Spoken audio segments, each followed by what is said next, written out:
Okay.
Anything you need, boss.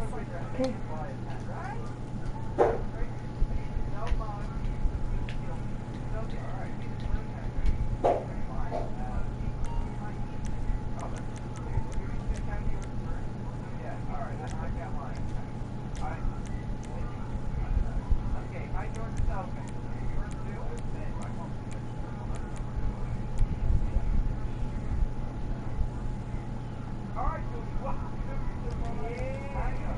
Just give me the word and I'll make it happen.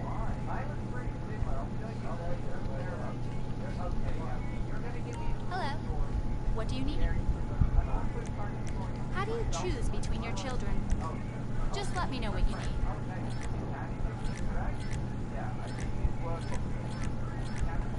Remember, I'll do anything as long as it's legal. Ish. Are you sure you need more snacks?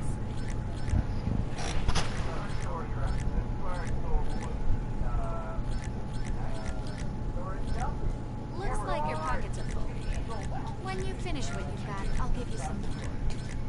What's cooking? Let me know.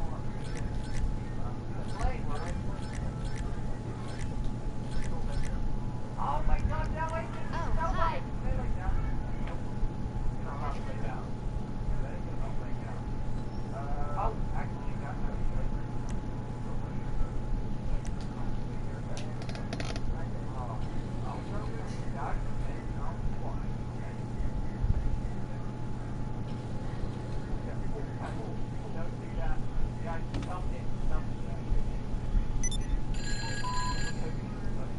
Hi there, this is Bryony from Alan's Rome Productions. I was told you might be interested.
LJT here.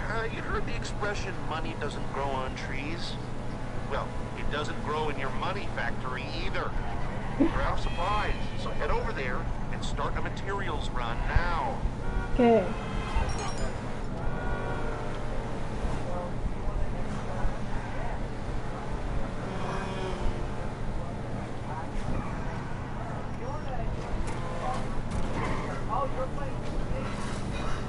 You're in luck, JT. I'm just gonna call him JT. Oh, LGT.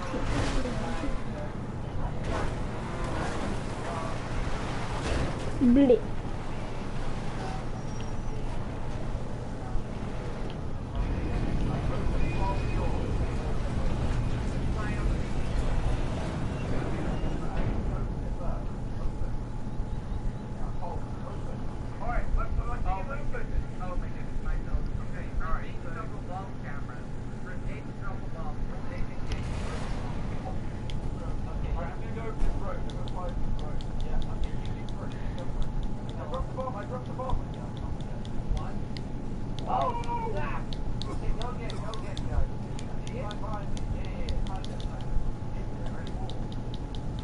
Oh my goodness, you dropped so many bombs!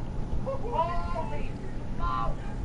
Guys, what the hell? Alright, so I'm gonna get. Alright. Go get. Climb in low, not too low. Go. What happens when you hold it and you try to hold it and hold it? I don't think we'll have time. They are cluster bombs. So if you drop one, you blow up 8 times. Okay, enemy agents have infiltrated the homeless community. They've got an arms cache in Tent City. Get in there, get the guns out, we're all happy.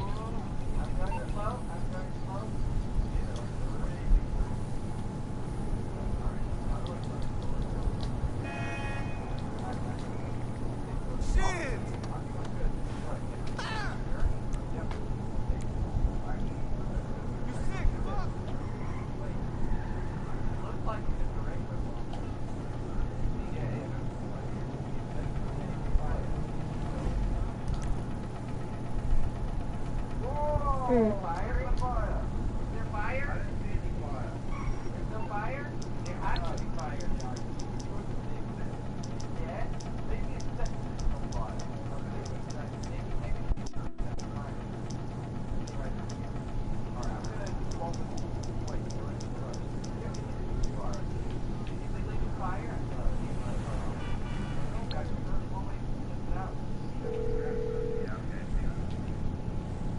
Hello, Pegasus Lifestyle Management. How can I help you?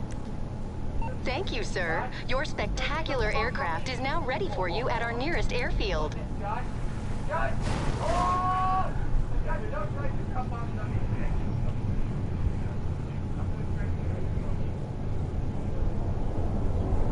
Whoa, it's like off the boat!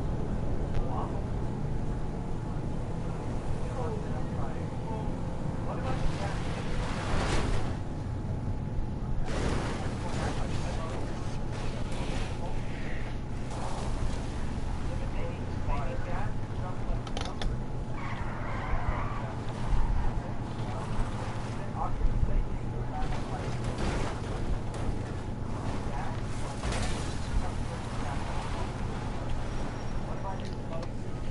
Okay, I have obeyed the law.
one way to land at for whatever reason. Anyways, I of course went for the largest and most expensive hangar because it's huge. I tested out to the max with all the usual upgrades and windows, living quarters, and customized display, as well as a fancy office. Pretty much everything is customizable. Still a great expensive too, keep that in mind. The base price for the most expensive hangar alone was $3.25 million, but with all this extra stuff out of that cost, it cost me a total of $5.5 million. And once you arrive at your hangar, which is an observing experience when you go to Fort Santudo, if you want to have a personal reaction to arriving there on a rocket launch.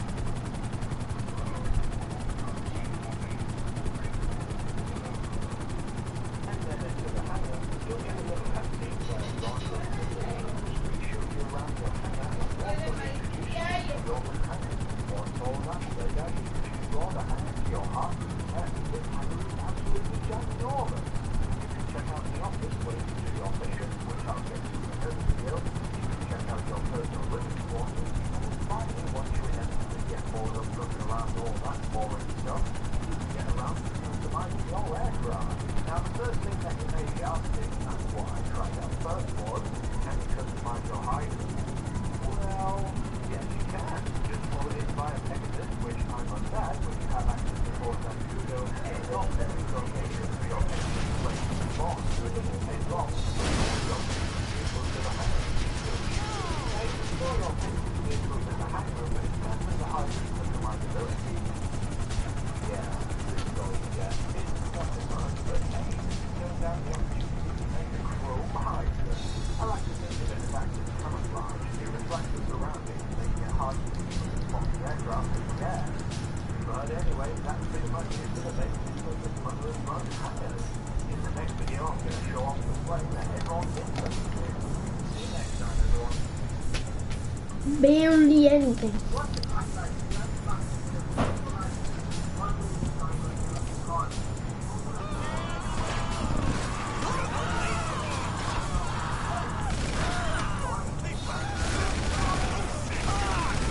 Let's start with this one. Let's start with this one.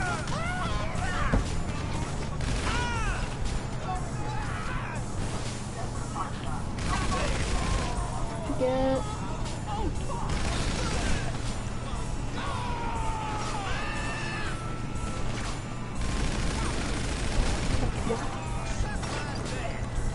No. Wait, you gave what?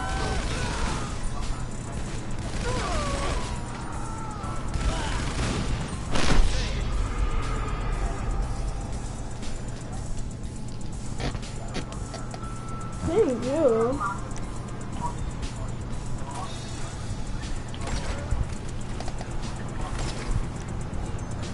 Are these stupid?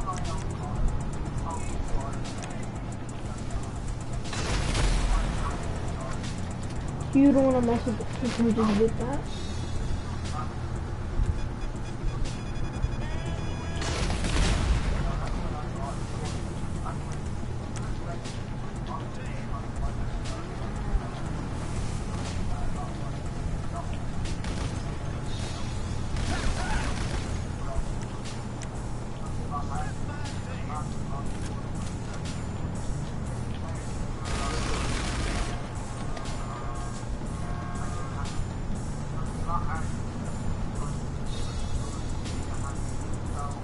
Look at them, it's gone.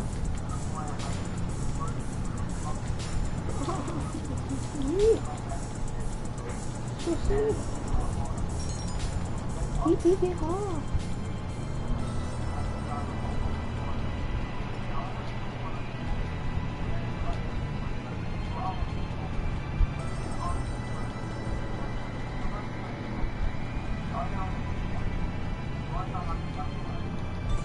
Thank God I not destroyed the helicopter and moved it out the way after scratching.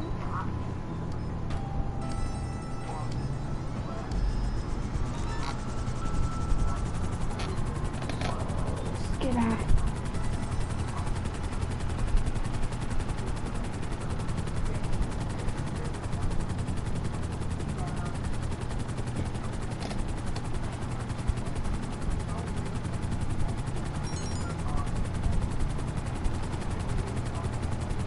Okay.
Damn! Damn! No, don't be sorry. You don't have to be sorry.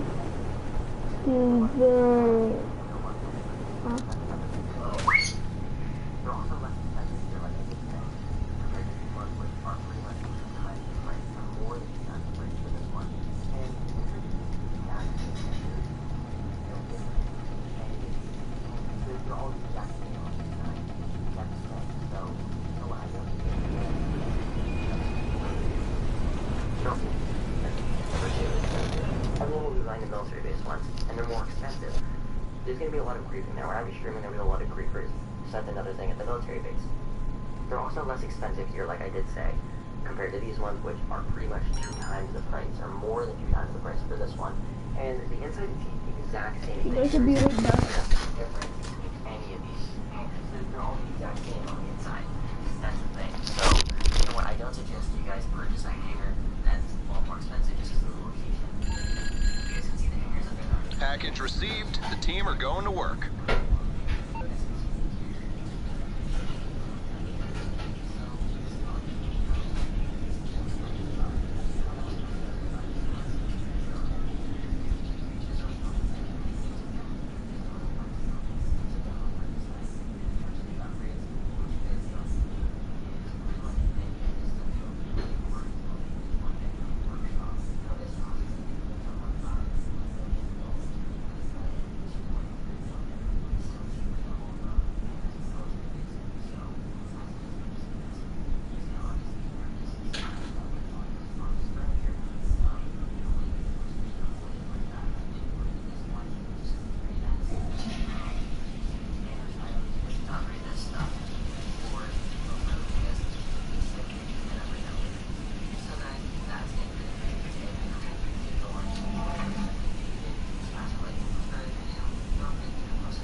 on that topic.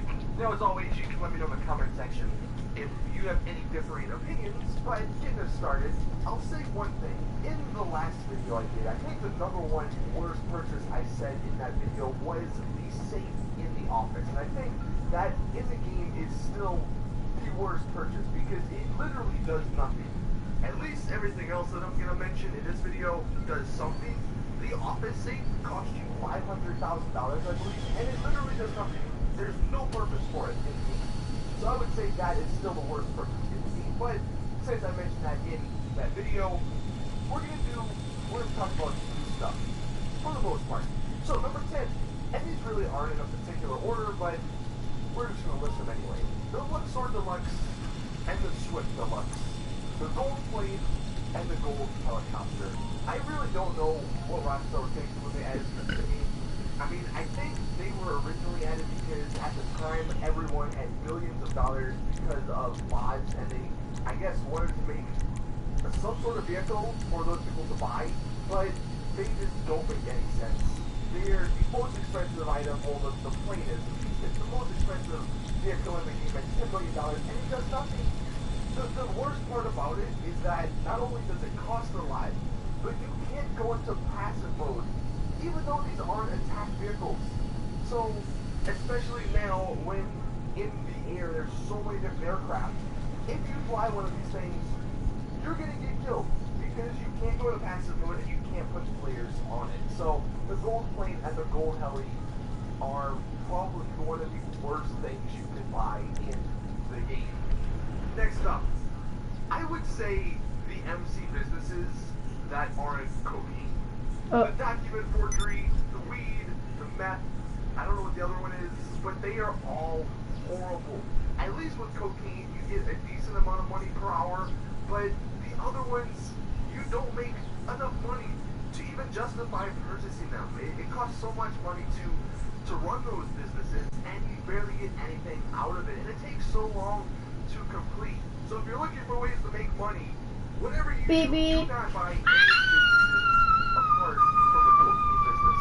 The next one, speaking of businesses, I would say these small and medium warehouses from the You've forgotten about the cars, Eric.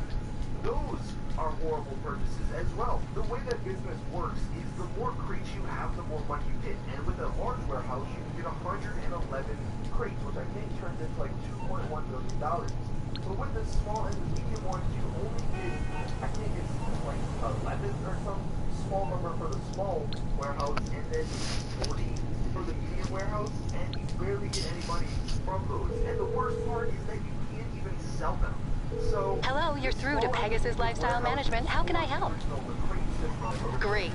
The aircraft is waiting for you at our nearest airfield. We trust you'll be happy, sir. And number 7, I think I did mention this in that original video, but it still stands. The houses in the hills, the stilt houses.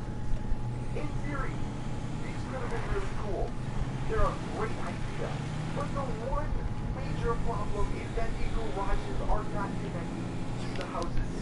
So you can get 10-car garages in the house, but in order to access the garage, you have to walk out of the house, through a loading screen, and then walk into the garage through another loading screen. And that alone makes those houses horrible purchases. Yeah, some of them have cool views, but it's not worth it because it's just such an inconvenience to actually visit them. Get an office garage. You can store 60 cars in it. That's all you need. Maybe when mansions come out, they'll be better, but at the moment, the houses in the game are just not very good. Okay, now number 6. This is a recent vehicle, the Puniser. This is a $6 million aircraft. It's the Russian AC-130. It's got cannons. It's huge. It holds a ton of people. But only Rockstar can mess it up because it can only withstand like one rocket. And the thing is so damn slow that it's so easy to take out. And with the addition of the explosive sniper in the game, I think it only takes like 3 explosive sniper bullets and it blows up. This thing has absolutely no armor. And because of that, it is a horrible purchase for $6 million. Yeah, I know you can get it for a little bit cheaper to the mission, but even at that price, it's horrible. I would say at $1 million, this thing serves no purpose. If it was good, yeah, it'd be fine. But the fact that it literally does not move, it's so slow, and the cannons don't go that far, and the armor is non-existent, it's a death trap. Anyone in the game can easily take you out, and you really can't do anything about it. So the Babushka, never buy that vehicle. Now number 5, the yacht. This probably varies from person to person, but to me, the yacht, in hindsight, was a horrible purchase. It cost me $7 million, I believe, and I really don't ever do anything on the yacht. The only reason I've ever gone on my yacht and actually used it is for clothing purchases. So maybe it's worth it to some people for that, but the yacht just doesn't serve a purpose. I know you can do piracy prevention, but no one really cares if you do that anymore, and it's only $30,000 I believe that you get, which is nothing. If yachts maybe had some mini games or some cool stuff on them, they would totally be worth the price tag, but you're basically buying a $5 to $7 million stationary boat in the middle of the ocean that does nothing. That just looks good.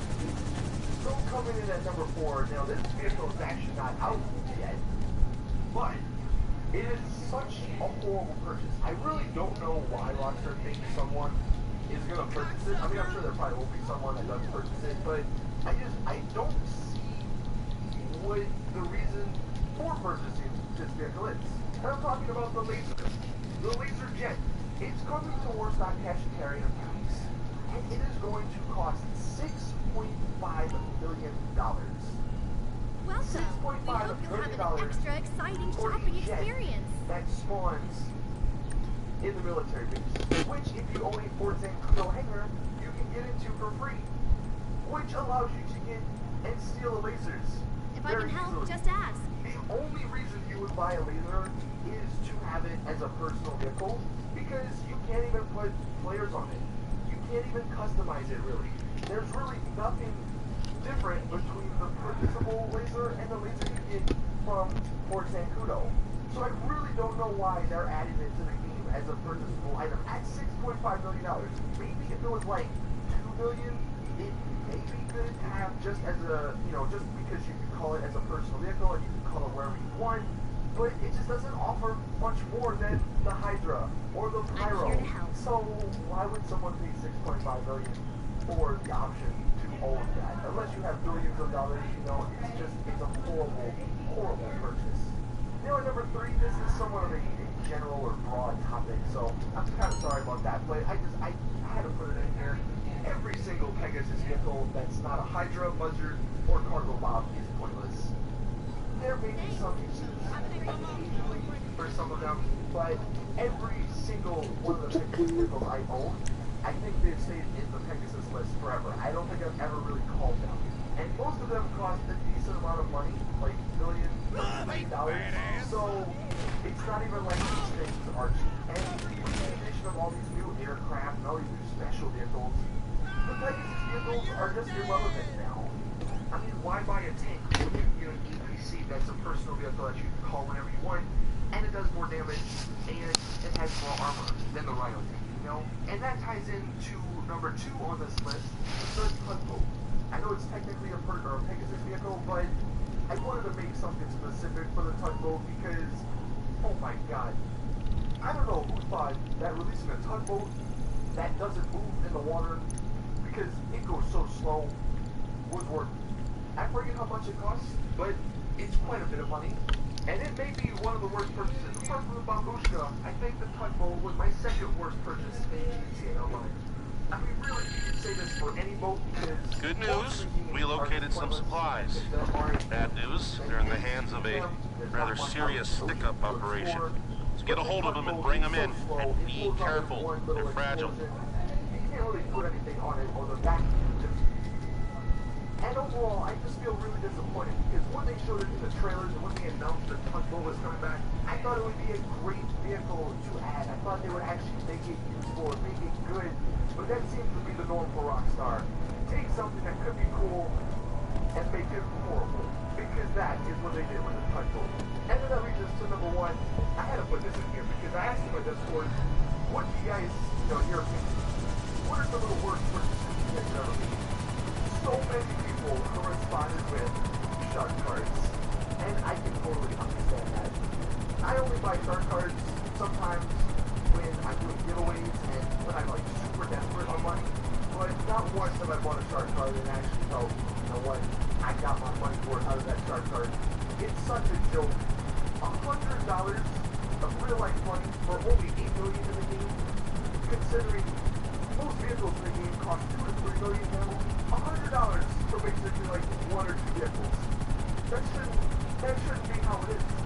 So I would say shark cards are probably one of the worst purchases you know. I know some people out there, you want to get up and started very quickly, you don't want to have to grind, and I can understand that, but still shark cards are just not a good purchase.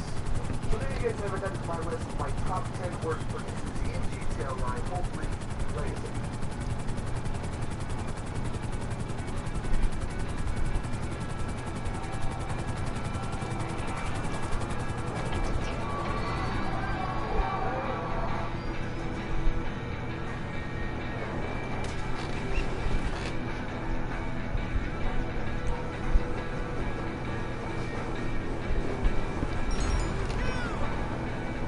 Go, boom. Woo!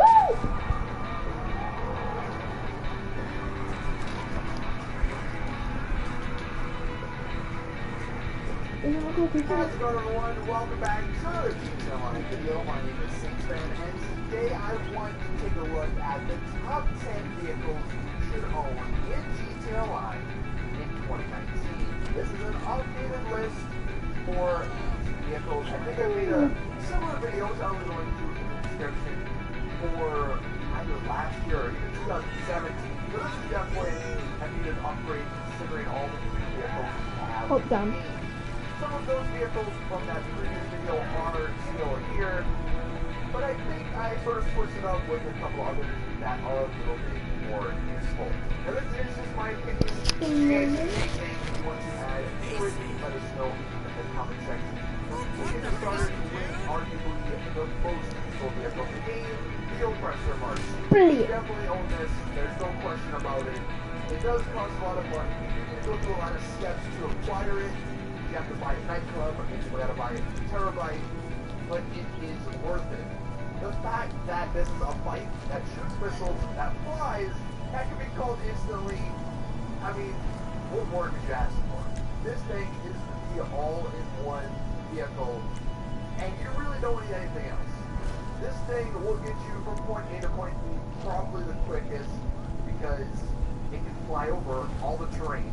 You're not ever gonna fall off of it. So you can just fall flying. Okay, that is not fair. Try to try and kill you or shoot rockets at you. You either have flares or chaff system, so you can counteract those flares or those. I was gonna freaking say this is the worst spot you could ever spawn me in. Shoot back because you have 20 missiles that you can shoot that are pretty damn deadly. They're not the most deadly in the game, but they are like one notch above. They will pretty much kill anyone you're shooting at. And the fact that, hey, if your vehicle does blow up, you get it back. Wanna die? 15 seconds, if that. Quickly call for neutral, call it through your interaction menu, and you're good to go. This thing has it all. This thing is fast, pretty damn maneuverable. The one downside, most people might think you're a super rare on it. Some people are going to be pretty defensive when you go near them. But still, that's really not that big of a deal. Only the Oppressor Mark II, and you'll be good. Moving into the second vehicle on my list, because GTA Online is basically our pre-roll. You don't want to now need an armored vehicle to get around if you don't want to have to worry about other people. In my previous video, I mentioned the night truck. And look, any of the armored vehicles are good. The night truck is definitely still good. But recently, I found love with the insurgent pickup custom. This thing just been awesome. It can be customized actually at venues. Well, maybe not at venues, but you can put venue customization on it. So that's good. You have 9. I don't know how many more I have 9 friends that play GTA Online. But you can have 9 people, so that's a plus. you obviously have the armor on it. This thing takes like 28, 29 or stuff like that. Full pressure missiles, fully missiles. Oh my god, are you gonna keep camping like that or what? Because it's not gonna be fair. It's not gonna be fair if we're gonna be like that the whole time. Do they not even know that or what? And unlike some other armored vehicles, you can actually shoot out of this one. The Insurgent Pickup Custom is just one of the best armored vehicles, and added to all the things I just mentioned, the fact that it is pretty, it handles pretty damn good for what it is, and it plows things out the way. It's a really fun vehicle for online. Third on my list, I have the Chopper. Reason is because this is, I think, the only vehicle that is armored and has missiles. All the other vehicles are either armored or they have missiles, which means you either are playing defensive or you're only playing offense. And both of those have their negatives. The Stromberg is the middle. The Stromberg has the defense and it has the offense. Now they are a little pulled back, so it's not as crazy, but the Stromberg is great. It can withstand, I believe, 3 homing missiles, and it has, I think, 20 to 30 homing missiles to shoot back. Oh, I forgot. The shoots are actually really good. Now there is a shorter distance you have to move Okay, on can you the just one, stay right but if someone's under a pressure mark, No, you you crazy. have the option to take a couple of shots and then take them off with your missile. Also, it's a damn submarine car. That alone should be enough to have emergency. It's just a lot of fun to drive off a cliff into the ocean. Why don't you keep, why do you keep hiding, huh? No, we're not. Because we have a car that's God. water. Just like the Stromberg like that. Now, number 4, we have Why? Avenger. You can also maybe start to use MOC or the terabyte. Well, I bet someone's right there. If you have That's 2 me. or 3 full That's it. the Avengers is so much fun. Solo is definitely not that good. Oh, God. But if you Yep, have there you go. There you go. and the players, And then there you go. kind of unstoppable. It has a really good amount of armor, so you're gonna have to shoot this thing a couple of times. Quite a lot, actually. Meteorite. You have What the hell? Is this thing stuck? cannons on it, which if a gunner is taking control of, That they thing are is really stuck. deadly. And if someone's up in the passenger seat with you, you have the option of the flares now. So it's even harder for people to take you out. So this thing is a tank in the sky, and it's a lot of fun to go wrecking with. 3 row. Now 5th on the list, I have the Akula. Because the Akula has one feature that is just so freaking awesome. The ghost mode. Or the stealth mode. The Akula, when you go into the stealth mode, you don't have to turn down. No, no, no, no, no, no, no. Freaking no! Why it's definitely one of the better helicopters in that regard. And because of all this, it's like kind of the first action. If you're doing missions, if you're doing jobs, I believe that even hide the job icons on the map, so you can easily make your money that way. I believe it takes 3 home missiles to blow it up, and then you have the option of the barrage missile, I think, or the run it has offensive power. Plus, I think you have the cannon too. This was definitely on my list before, and it's on my list now because of that stealth feature. Now, number 6, we have a new vehicle. A vehicle from the original war, and that is the rat truck, the upgraded rat truck. This thing is one of the most fun vehicles Rockstar purchased. It costs a lot of money, a lot of money to upgrade it and put everything on it that you want. But it's just awesome. You have a ton of Be careful with it. Okay, sure. 3 different styles. Yeah, You sure. have a couple of different point options. Now, why the heck? Giant wolf nest. Exactly. I was gonna say, why did the heck? You want me to put it over I here? decided to go with the electric wheel because it's just hilarious to bump into people and constantly electrocute them. But this is one of the vehicles that I choose when I'm just driving around and I don't care about anything. And it really is it doesn't get to this vehicle way. Like, it plows everything out the way. Car, van, truck, it don't care. It plows it out the way and it keeps on moving. Barely moves into other vehicles. And that's just a ton of fun. Because we all know that NPCs, drivers, constantly get in your way. This car, you don't need to worry about it. Just drive. Who cares what's in front of you? And add that to the fact that this thing has the new shut option. You can jump up in the air and then constantly keep jumping. And that's just so much fun to see how far you can go. I've actually never seen it run from Mount Million jumping in the air on this or with this car all the way to the airport. I don't know if that was true or not, but that's actually done. That's awesome. So the rat truck, the rat arena or vehicle, definitely. Oh my god, are you freaking serious? I think this is most fun. At number 7, I have the scramjet. In my last video on this topic, I had the vigilante. Yeah, the wet cancel. Oh yeah. Well then tell these enemies to stop freaking bumping into me. How am I gonna deliver fragile, eh? The scramjet you don't get plowing capabilities the vigilante has, or even missiles, but just for pure fun, it's like the rat truck with the vehicle. This thing is just, if you just want to have mindless fun with this money, you get this car.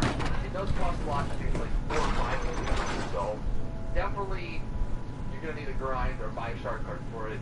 But if you have the money, the scramjet is one of the most fun vehicles in the game. It jumps, Resupply goes successful, really fast, long john out. and it has rocket boost.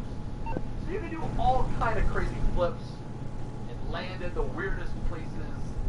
But do be warned, you will probably enter journey in this vehicle by landing in the water. I'm pretty sure that's how I've destroyed this vehicle every single time I've driven it. But before that, it was a ton of fun. At number 8, I wanted to throw this vehicle in here. It's definitely only going to apply to a few people, but for those people, this is the best vehicle, the best aircraft, the Pyro. The Pyro is the best jet in the game. I think it's the fastest, it's the most maneuverable. You can pretty much die in it. It does have missiles to shoot back. It looks pretty cool, and I don't believe it costs a whole ton. I could be wrong on that, but I don't think it's like super crazy expensive. I know it's not like the laser. It's not $7-8 million. But the Pyro is the best PvP aircraft in the game. If you're looking to just buy one aircraft, one plane, and be done with it, because maybe everyone's Hello, Pegasus Lifestyle Management. How can I help you? Then the Pyro is the one you're going to want to Call again. Goodbye. So really, if you're not going up in the air the whole time, you can kind of skip this one. That brings us to number 9. And I'm throwing the Camacho in here. This may be kind of subjective, but I absolutely love the Camacho. This is my favorite off-road vehicle. It tanks mountains, which is rare for an off-road vehicle. You think off-road vehicles in this game can be good off-road, but that's not the case. The Camacho is one of the few that can actually perform really well off-road. And it's just a ton of fun to bring up to Sandy Shores, to bring up to the north of the map, Toledo Bay area, and go up mountains. Go over the sand in Sandy Shores, go over like the hills and stuff. You rarely will lose traction, you rarely will like slide down mountains. And unless you're going up like a 90-degree cliff, you're pretty much into the top of the mountain. And add that to the fact that this vehicle looks awesome and has a ton of customization. You can make it look unique while having fun off-road. That's why I wanted to throw this in at number 9. And then finally, number 10 is the card. If you'll notice on this list, I just put any supercars, or really any cars that aren't special. And that's because normal cars, like supercars, they're not really playable in GTA Online free roam.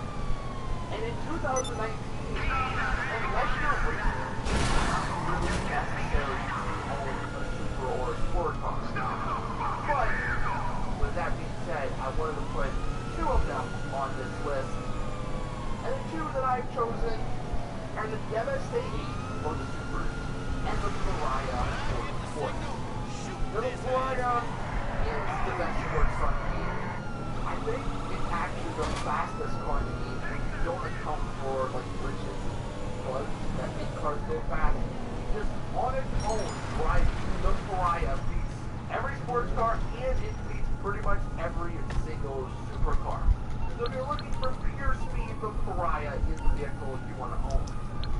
downside to it is that it doesn't really look that good. It costs a lot of money, and it is kind of hard to control. But again, if you're looking for that speed, if you're looking for a fast car, which one of my skills is required? Is needed. Okay, I'll get you out of trouble. No problem. The reason I chose it is because it's a new supercar that I think looks awesome, especially from the back. The back in the third person is pretty much all the time. Having a car that has a nice back, definitely driving around. And the demonstration is actually performed really well. I don't think it's number 1 or 2, but it's like top 5, I believe, in terms of performance. In my previous video, I had the XH1, and while it's still a fantastic supercar, it looks great, handles well, it performs well. The MSA8, I think, is a good bump up. So that's my supercar I have chosen. So that's the top 10 vehicles I think you should own in the GXO line in 2019. Love your thoughts in the comment section. Well, that's going to do it for this video. Please drop a like if you did enjoy, subscribe for more details.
But they will provide you with the most fun. So number 10, I have the Deluxo. Now I'll be honest, I don't use the Deluxo a whole lot just because, honestly, I hate having to call the mechanic. I will use vehicles that I use as interact with, that's fine, I can feel the line quicker than a lot. With the Deluxo, if you do end up calling the mechanic, or you just go to your garage and pick it up, it can be a lot of fun. It can fly. I mean, what better thing do you do than Look at the simplifies and then the valley's just 30. Really? It doesn't have any armor. So, if people shoot at you with a rocket, you're most likely going to die. I have seen some people do some crazy acrobatic stunts with flying and then disabling the hover mode, and they dodge missiles. But for most players, if you get locked onto when you're driving this car, you're going to die. So that's kind of the downside of it. But because it can fly, you can reach hard and reach spots. Get up to places a lot quicker, a lot faster. And it also has its own missiles, so you do have some offensive power to re-roll. You know what? We just have because it can get blown up so easily. That is why it's Not the most. bottom of this list. The next vehicle on the list, the Vigilante. I love this car. Now, much like the Deluxo, it's got the same... Believe me, you do not want to make this handover face-to-face. Not with these buyers. Get in a dune buggy and make the dead drops. Quick as you can, or they're gonna get pissed. Okay, now, wait, hold up, man. However, the Vigilante has some awesome things about it. It also does have missiles, so you can fight back. It's got a rocket boost on it, which is awesome. Rocket boost everywhere, and so much fun. It's got some pretty good speed with that rocket boost. And then you combine that with the fact that this thing plows through vehicles. You can do a lot of fun against enemies, especially opposites. You use the boost. Okay. Come on, dude. Take it. Your car almost doesn't react. And you can have a really good time. I didn't do that. Did I do it? Is the fact that your icon is a normal icon. There's no special icon for this vehicle, so you can catch people off guard. If they can come in after you, in a regular car, but then when they get close enough, they realize they're in a vigilante, and you can shoot at them and take them out before they can keep up. Vigilante has to be usually is such that it doesn't have armor. Next on the list, we have the Snatch One. It's actually an arena war vehicle, and this thing is a ton of fun. It is actually better at solving difficult operations than the just because it's much bigger.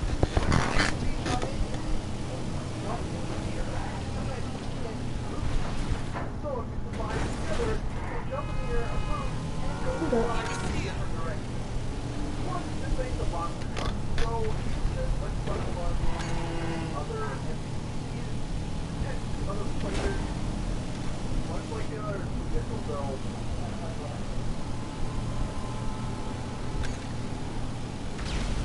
I'm just doing it for fun because I can. And like nobody can stop me except for the timer. Let's see if one stops me. Look at this. Whoop.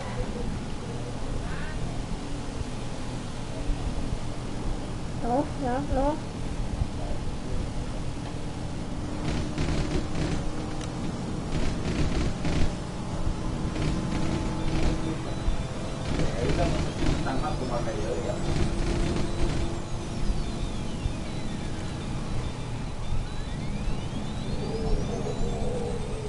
Hi there. Sabi. Welcome back. Sama. Masama tawa yun. Nada. What's the other car? It's because I'm doing a delivery of weapons. This is the vehicle they're giving me right now. Hey, that looks nice. I know. But that's your car, huh? No. Oh, it's another one? Yeah, it's just only for deliveries. Oh.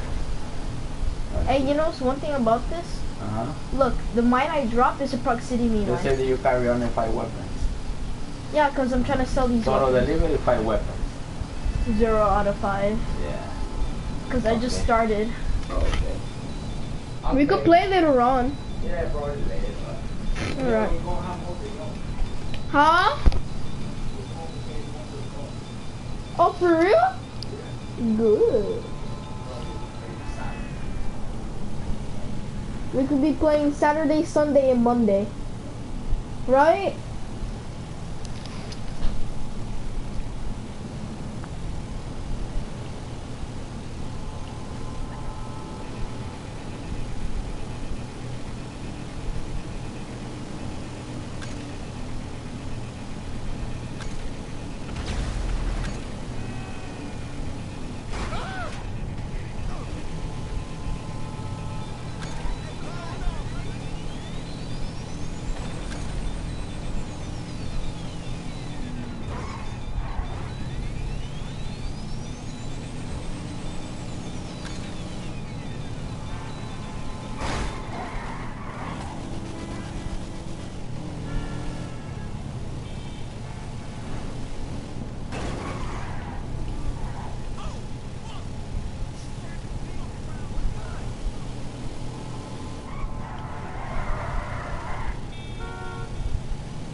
What the?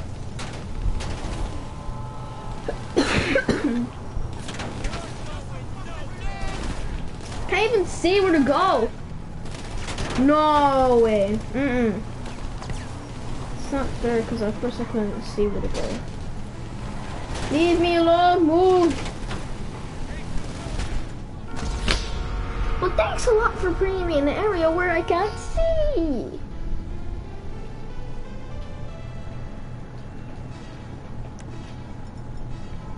Now they make enemies fall. You're no wonder why people hate this part. I hate it too. What? Die, that's what you get. What? You did that too.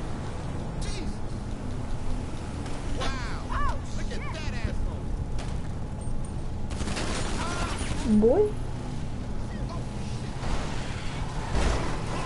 Thank you. Okay, yeah, never mind. Thank you for not helping. Move!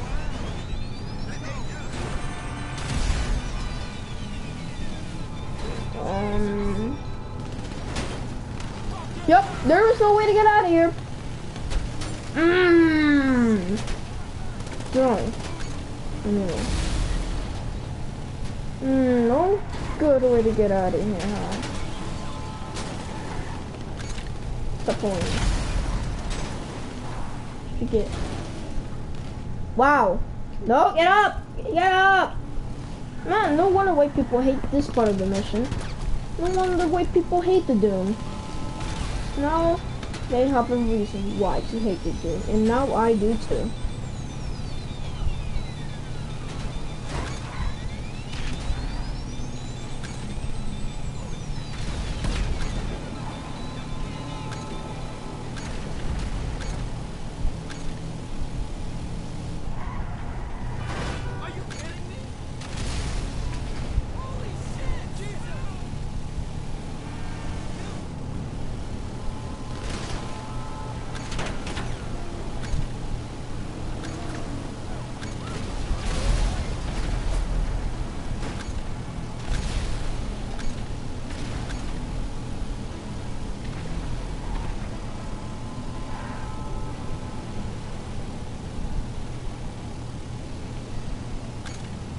Oh, now we have to.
Wow, okay, that didn't even go.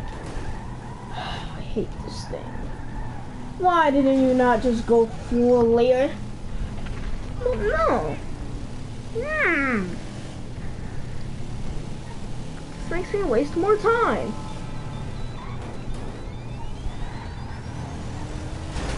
Oh my god. Die.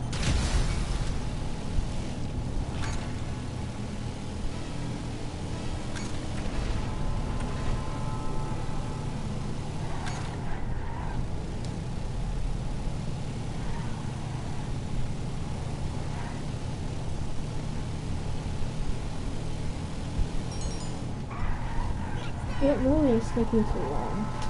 Well, Agent 14, you should have made it on 15 seconds. I mean 15 minutes. Cause that makes it harder to do.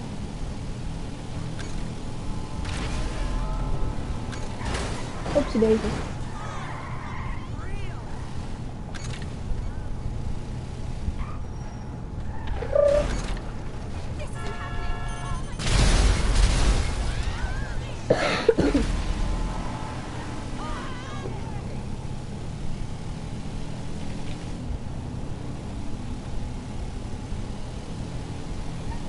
Pongers! Pongers! Yeet!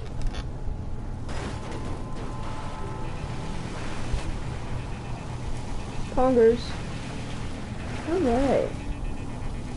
We're here. Yeah. Oh, wait, what happened to the fifth one? Oh yeah, I need to go through the rock. Yeah. Oh, the boombox is made for something.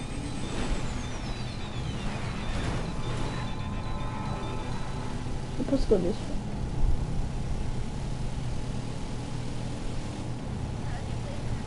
Which is a mile. Around a mile 10 or a bit lower or a bit higher. But they still stay at a mile. And somehow they still stay at the mile.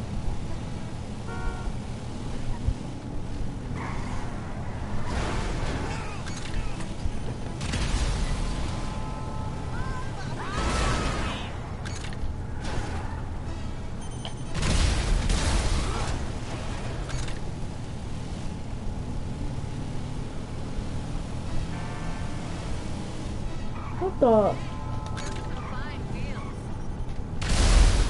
Oh god! Oh my god!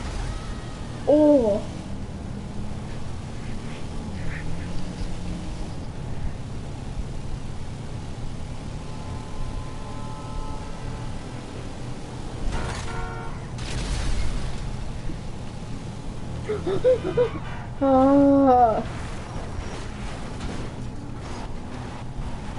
Okay, I thought I messed up super badly.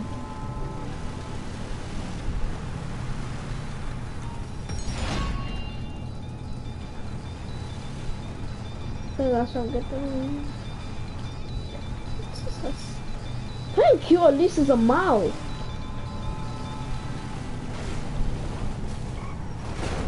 Damn. Not on in just a minute. Go!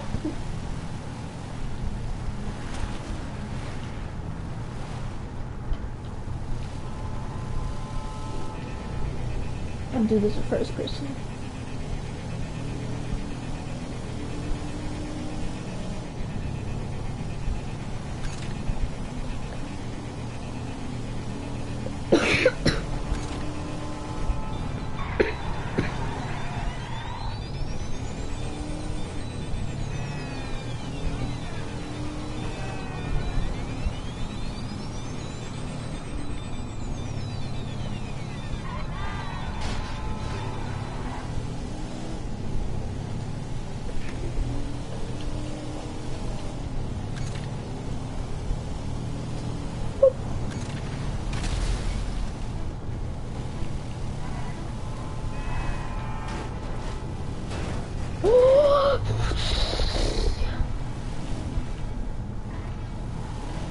Oh, thank God, I'm alive.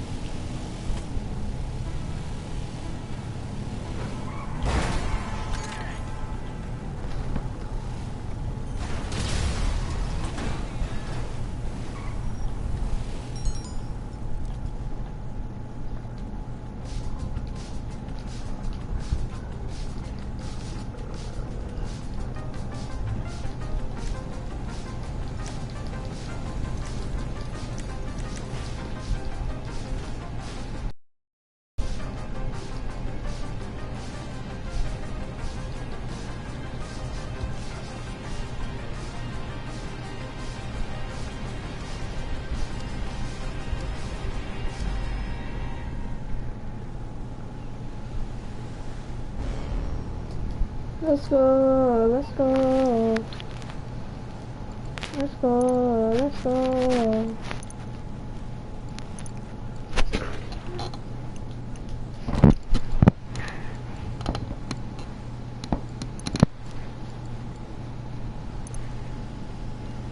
That broke my chest. Are you kidding me? Even the trashy is burned. Not freaking hangers should die.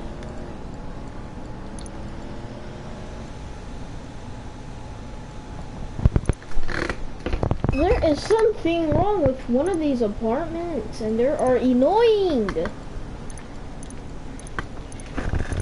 This is no point having to say. Combination, what is up? I'm a crazy.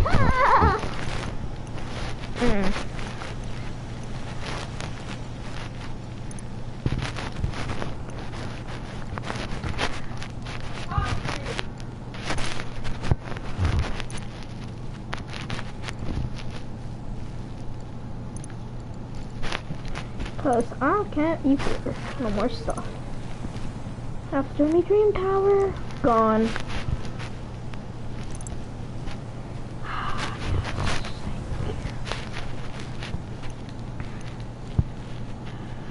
What a crazy apartment to live in.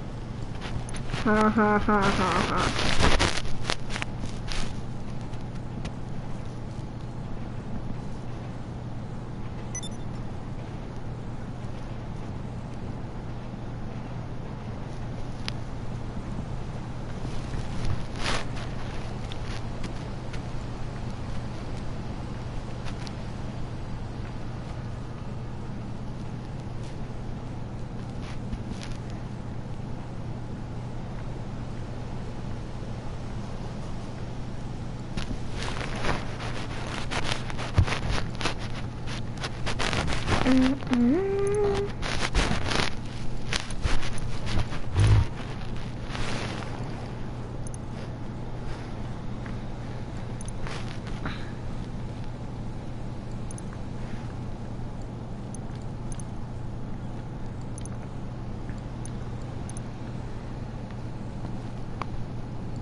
Huh?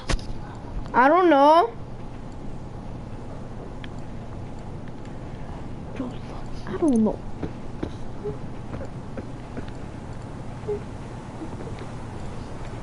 I don't know. Yeah. To the food. Yeah. I don't know. 22 plus down. I don't know. 22 plus down equals you. Yeah. 22 plus down equals you. Yeah.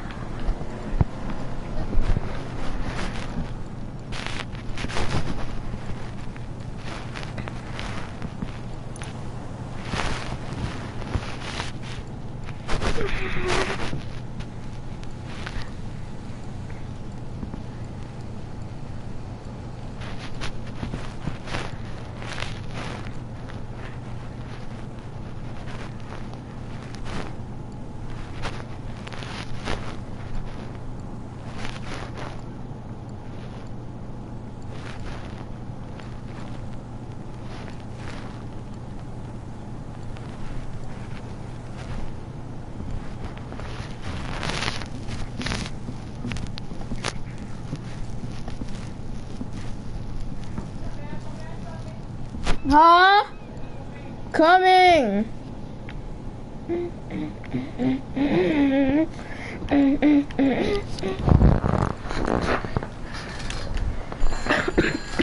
Now we gotta wait to manufacture again.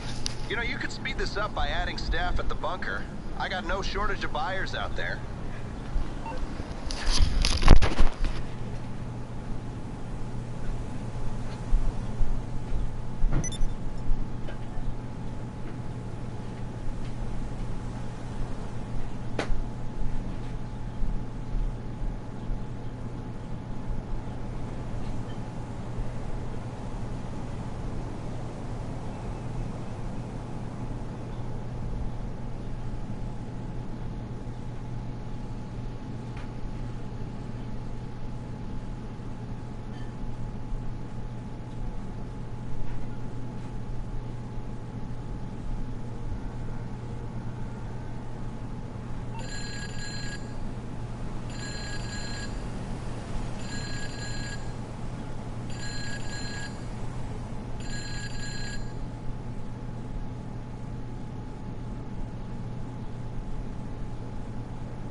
same way as a male character.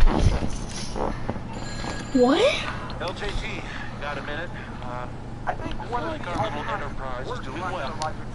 In is the fact that dead people can put bounties on you when you steal their cars. After you kill them, you steal their car, somehow their dead body knows your number and texts you to say, watch out, there's no bounty on you. The FBC's listening, which is incredible.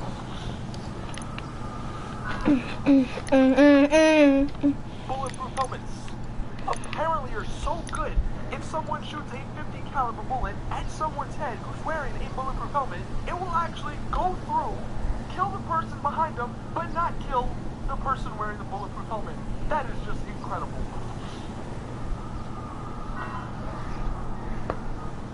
So if you're underwater and you don't have a gas mask, or you don't have an air mask to breathe, guess what? You can just start eating, because as we all know, eating underwater will totally kill you. And it is totally logical.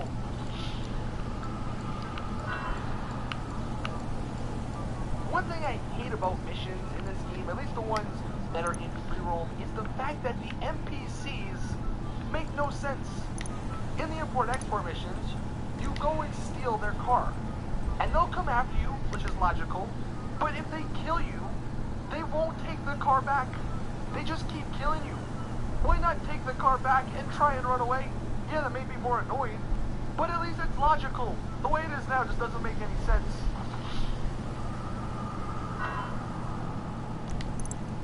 Only in GTA Online could a boat pickup not actually work in the water. Freaking, they don't even answer. Look at that. Oh my god! Also, only in GTA Online could someone in passive mode actually steal the trailer that you're carrying on your truck. If you drive through them, the trailer will just pop on their truck for no reason. Actually steal water. Freaking, they don't even answer. Look at that.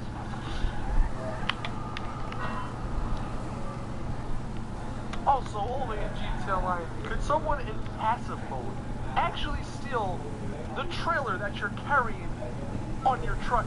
If you drive through them, the trailer will just pop on their truck for no reason.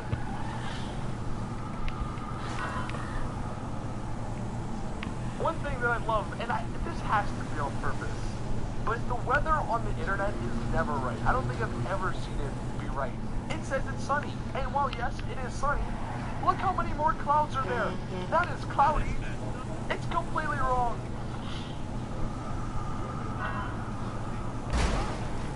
This one's a great consequence of Rockstar allowing us to kill ourselves with our guns again instead of just the pills. But on your yacht, if you turn the defenses on, you won't kill yourself with no gun. That is just brilliant.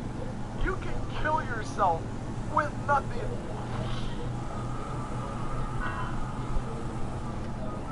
If that doesn't just like rip the skill up, I don't know what does. And while we're on the yacht, I love the fact that the water in the hot tub literally does nothing. 2 cars or vehicles. My oppressor is fully submerged, and I can still access it. It doesn't get destroyed. I love that. Magical freaking water.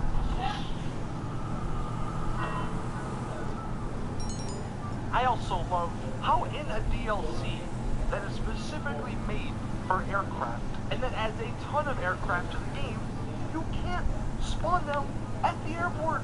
The one place you were supposed to spawn aircraft, the game doesn't let you. It spawns by a Hydra on the freaking beach, like nowhere near me.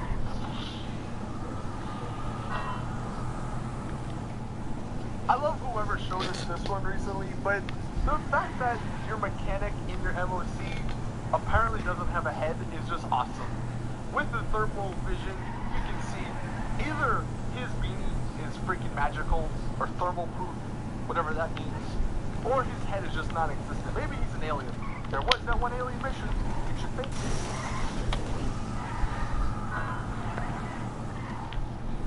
With tear gas, there's 2 major Rockstar logics with tear gas. The first one being that the gas mask doesn't actually filter out tear gas. That's just brilliant. But the fact that when you're on a motorcycle or in a convertible or any open vehicle and you drive into tear gas, it will kill you. That makes total sense. But if you have a car that has a roof on it and you take all the doors off, the gas doesn't kill you. The good old Landa. The Landa. You got the classic Lada. And then the military base, I like this one. You can be in a car, a bike, a helicopter, whatever, and shoot all kind of missiles down, up and down the strip in the military base, in Fort Zancudo. You can be your vigilante, your oppressor, your buzzard. You're shooting all your missiles. They're exploding everywhere. No stars, no one bats an eye. But the second you shoot a little rocket in like the corner of the freaking base, everyone loses their minds and comes after you.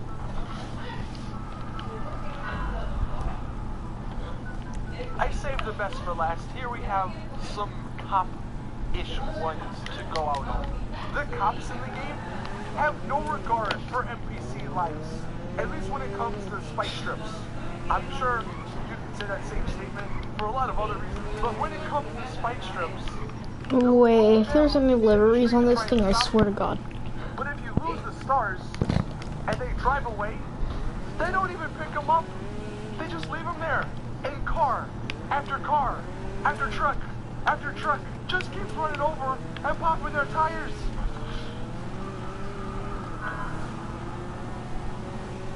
It also doesn't make sense that when a cop comes to you, when you're in a gang area, that gang will shoot at the cop and will probably kill that cop. No one bats an eye in that scenario. There's not extra backup, there's not helicopter support. The SWAT doesn't come and try and help. No, but God forbid I do anything freaking wrong. Everyone is coming after me.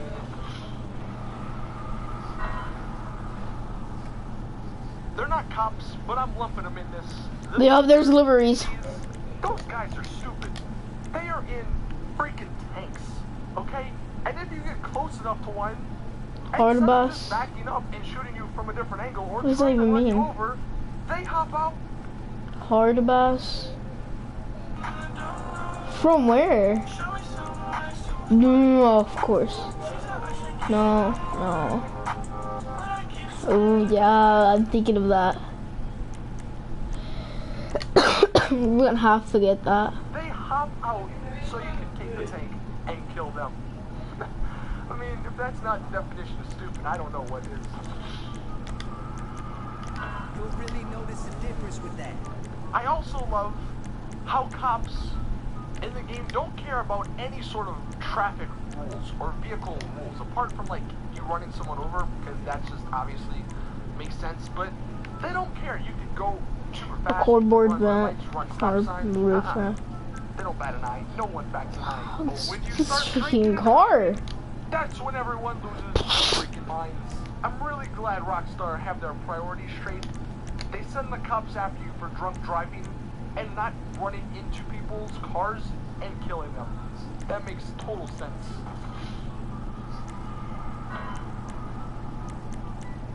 And the final one will end on, you know, I did say about the killing yourself on the yacht with nothing, basically, pretty much sums up GTA Line, but I don't know. I think this final one might be another contender for that title.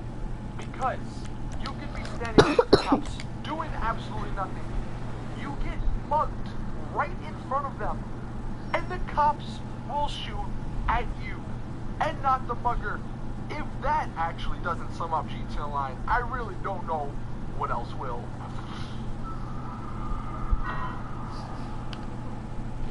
So there you guys have it. That is the top Rockstar Logics. Yep, we found the Lada. That we've done over the last year. Thank you all for sticking through this series, watching it, and supporting it. It really means a lot. We found the Lada. We could get 250 episodes, or do this for a year. And I will say that, you know, we are sort of slowing down on the Rockstar Logics, so if they're not every week, that is why. One thing I've been thinking about, since this series is popular, and since I do kind of like just joking about stupid stuff in certain video games, I could potentially... Don't crash the Lada. And we just crashed the Lada. When it comes out, also... I don't care. DLC comes out I'm gonna call this the Lada. in Rockstar, but I could also do this for other games if people aren't interested. So it's just an idea. Call it the lotto. Don't know if it will happen or won't happen, but if we run out of Rockstar Logics for GTA, we can just move on to whatever else Logics. But anyway, thank you all for watching. Like I said, let me know your thoughts in the comment section. What has been some of your favorite Rockstar Logics that you've noticed over the last couple of years in GTA Online? Anyways, as always, I will see you guys in the next one.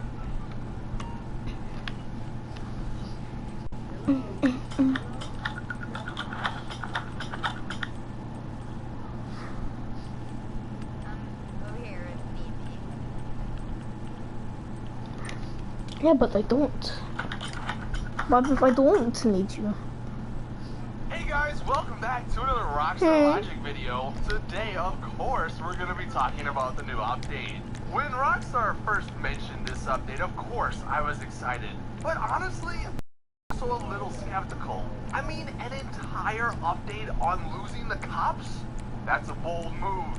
But you know what? Those bastards pulled it off. I mean, look at all these exciting situations you lose the cops in. By the docks, up in Sandy Shores, over the prison, in the industrial part of the city, on the far right-hand side of the city, going into the city with a beautiful view of the ocean.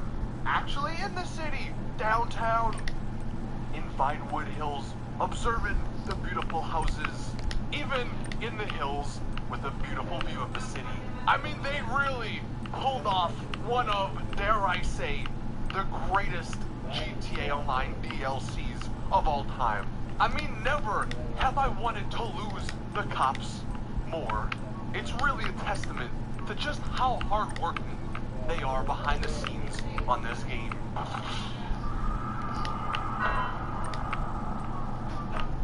No! Look, this video is gonna be complaining about the DLC, alright? Because let's face it, there are some complaints to be had.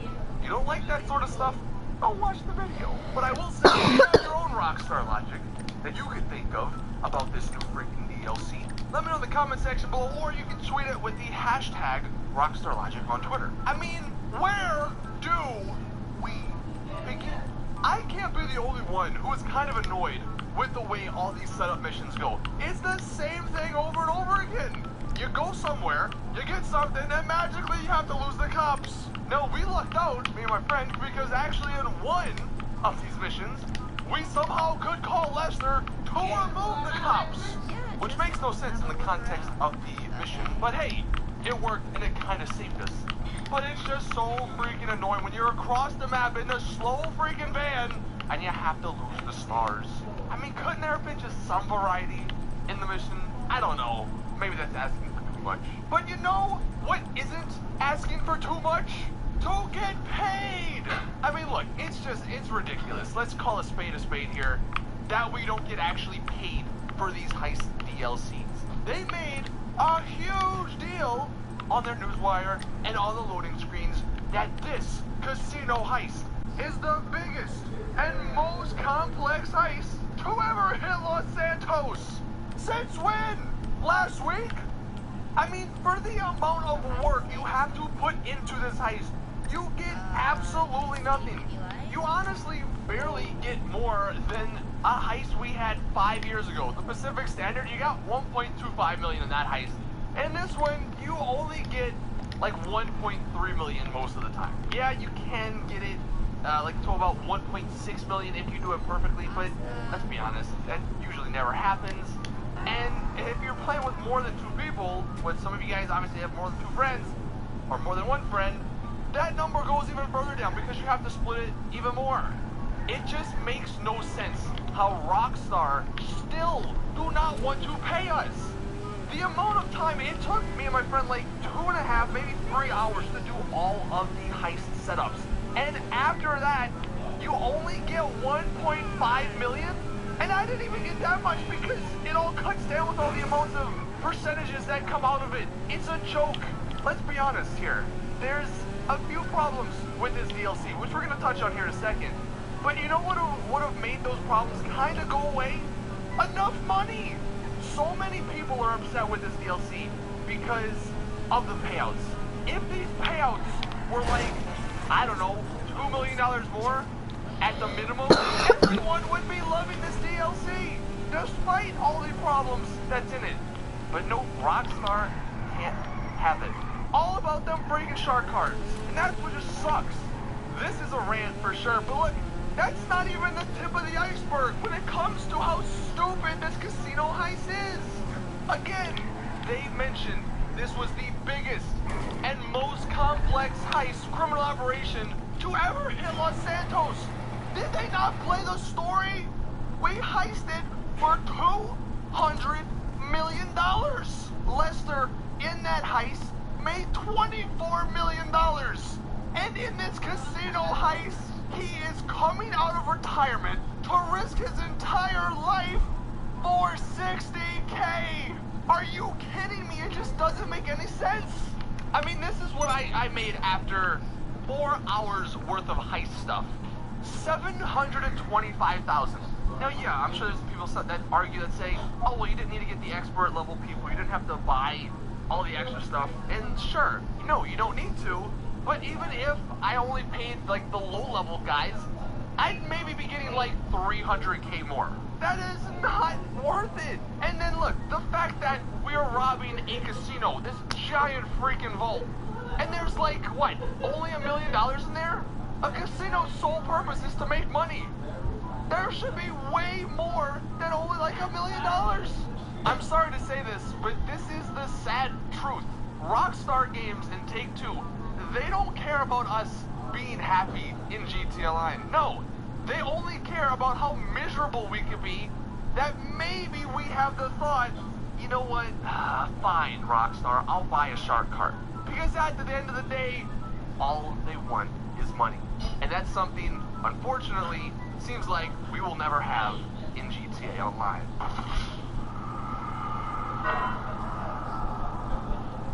Look, I obviously love the game, and I obviously cannot wait for, like, GTA 6, but it's honestly just disappointing to see, like, how low Rockstar has become. And I don't mean to get, like, too real or too serious, because ultimately, look, these videos are just fun just to sort of complain about the game we all love, because, you know, it's just fun to complain about stuff, right? But it's just, I don't know, it's just something that I wish would change, I guess. With that being said, though, some less serious Rockstar logics. In this update, they changed the way Easy Way Out works. You now cannot Easy Way Out within 5 minutes of each other. There's a 5-minute cooldown on the Easy Way Out option, which would be fine and all, right? However, that 5-minute cooldown resets when you die. Doesn't matter how you die, it just resets. I think I pretty well explained it here on my stream. Dude, that is the dumbest thing ever. Like, that makes no sense. Literally, think about it. They're telling you you can't kill yourself after killing yourself. But I can kill myself after killing myself by killing myself. Like, that literally does nothing. I can't kill myself? Oh, God, I can't kill myself. Guess what? I'm gonna kill myself.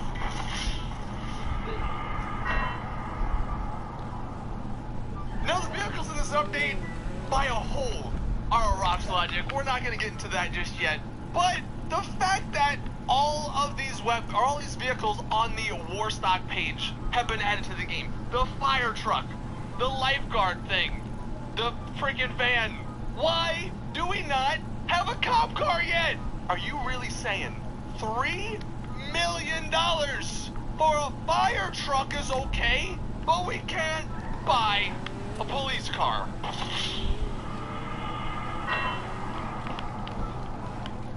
And this may just be the Rockstar logicists of them all. That's not a word. The fireman outfit has been added to the game. Again, why is there no cop outfit? I mean, yeah, you can get the prison guard one, whatever. That's not the point. The fireman outfit was added to the game. You can buy it for, like, a lot of money, probably. I don't actually have it unlocked. This video is coming from Antion, one of my followers on Twitter.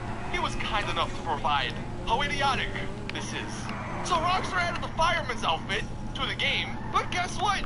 It is still blacklisted in the outfit section, because even though you can buy it and equip it, the second you die, it gets removed. because the dummies at Rockstar forgot to unblacklist it. I mean, if that ain't just what sums up Rockstar these last couple years, I don't know what does.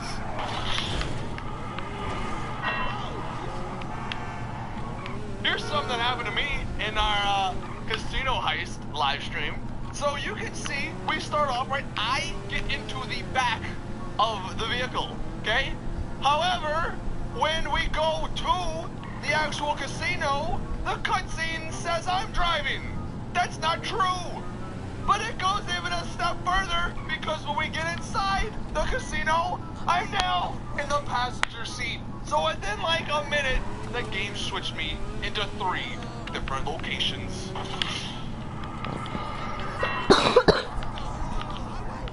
And look at this.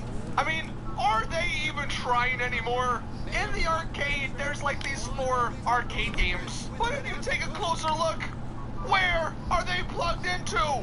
And this wouldn't be that big of a deal if in the freaking starting cutscene of the arcade, they didn't make a big deal about plugging the games in.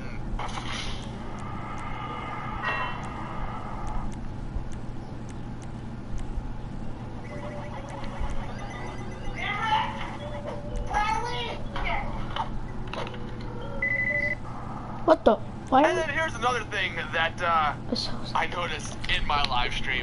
You can buy the Bugstar van, right? Goes into your garage, and then you can actually customize it, unlike some other vehicles that you can buy in this DLC. But guess what? The game, while it allows you to customize the primary and the secondary, and it allows you to spend money on the primary and the secondary, shocker, you can't see the primary and the secondary because of the stupid livery.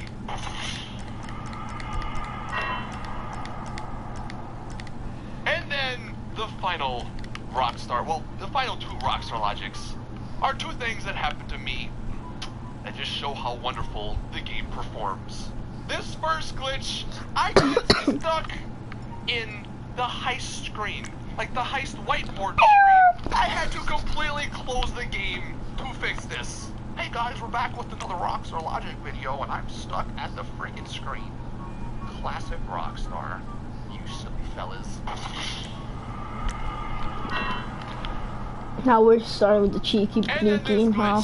I finally, after waiting for an hour, found Patrick McCreary, one of the rare heist members. And you know what Rockstar said? They said, screw you, Saints fan. Because even though he spawned not once but twice for me, both times the police truck was locked and I couldn't save the guy.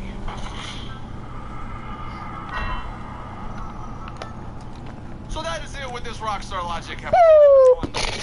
Of course, there'll be more. If you guys, like I said, have your own Rockstar Logics that you can think of, or that you just noticed, fine, whatever, tweet them to me with the hashtag Rockstar Logic. Isn't it crazy? In like 3 days, or 2 days, we are wrapping up the decade. We're gonna be in 2020. And GTA has been out for 7 years in that decade, since 2013. And you would think that after working on something for 7 years, you would learn from your mistakes. But no! Rockstar don't learn a goddamn thing. And that's evident by this. Passive mode. It's a great feature for GTA Online. You're getting killed, you don't want to get killed, whatever. Just go into passive mode and you're good to go. Of course, there are some downsides to passive mode, though. If you're in passive mode, you can't use weapons, you can't shoot at people. You know, that makes sense, because you can't get killed, so you can't kill them, right?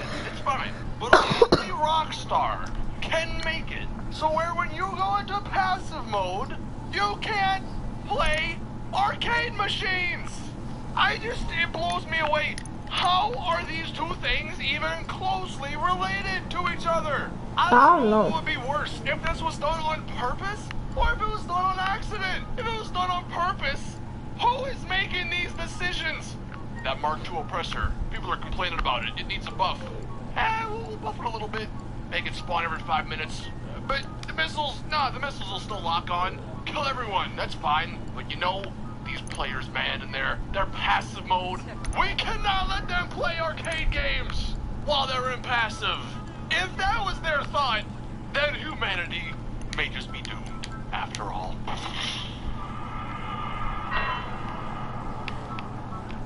I mean, seriously, why can you not play arcade games you're inside of a building? I don't know, man. What's up, everyone, though? Welcome back to another GTA Online Rockstar Logic video. My name is Saints Man, and Rockstar never fails to disappoint. Before we hop into the other Rockstar Logics, if you guys have your own for a future video, then you can tweet them with the hashtag Rockstar Logic, or you can post them in the comment section down below. Now, some other things that I didn't mention in the first Rockstar Logic on the casino heist. Why are getaway cars so freaking far away? You gotta get away to the getaway cars. Like, seriously, there's a parking lot literally in the casino tracks that's right at the exit of where you come out of the casino, or where you come out one of the parts of the casino. There's another one down the little alleyway. But they always seem to park these getaway cars so freaking far. I can't be the only one who gets annoyed by that.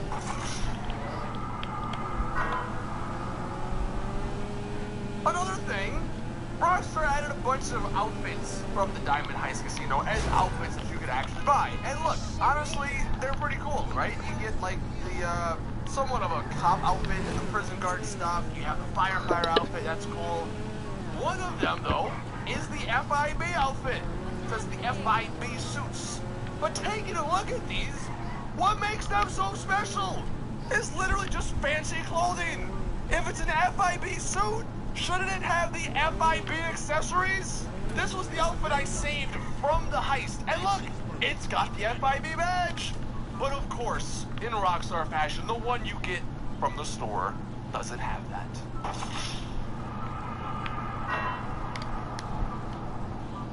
Now this one here is just, it's a classic. It honestly is. This'll never fail to make me question myself. NPCs in GTA, I don't know, let's just say we need a new plague, because these guys are a bunch of freaking idiots. I have a snowball in my hand. And look, first off, I'm throwing snowballs and picking up snowballs. There's no snow on the ground. We're just gonna ignore that though. But what makes absolutely no sense is that I'll take that snowball, I'll throw it at one of these cars, and what does the NPC do? He just gets out and walks away. Who does that? That might be one of the dumbest logics that's in this game. Like, instead of maybe fighting you, I can understand. But literally, no. A snowball is their car, and they just literally give the car away.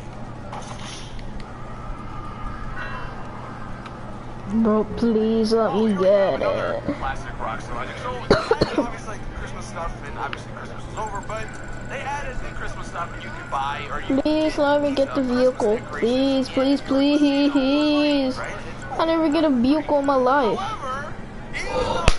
Let's go! Let's go! That game does not let you buy that. Whoa, let's go! Let's go! This gets to be my car! This is what I'm paying 9% for? How much money do I have? How much money? Okay, I'm gonna pay insurance. I wanna pay insurance for this crap. Dude! This car on street. Ultimate slapping me face. In the game. There was a new mini tank. Like, is there anyone in this world? Good. Good. Good. Literally is a tank. It can withstand so many freaking explosions. I think it takes like 10 RPGs to blow it up. 10! And it takes like 20 friggin' rockets to blow it up. And this is just vintage Rockstar because... Where is my car though, like sir? Where's my car? Do you know where my car is? I think he parked it. He might have parked it. And that mother effer only takes 1 RPG to or he put it in, I know where. Or he put it somewhere where I think I know where it is. And then these next 2 clips are just things that happened to me. In the parking. We're trying to escape, which is over in here. And I thought it was a little odd. I was like, there doesn't seem to be a lot of cops with the way we're going. Like, what's going on? Have I done something correctly? No! The cops have learned magic. The dude's invisible. Look at the floating gun that is shooting me.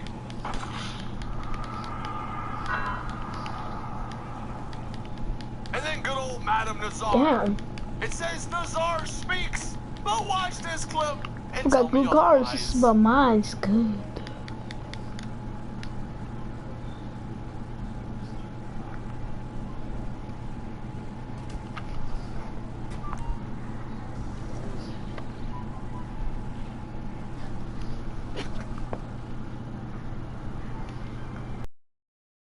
As well, nothing was said, even though her mouth was moving.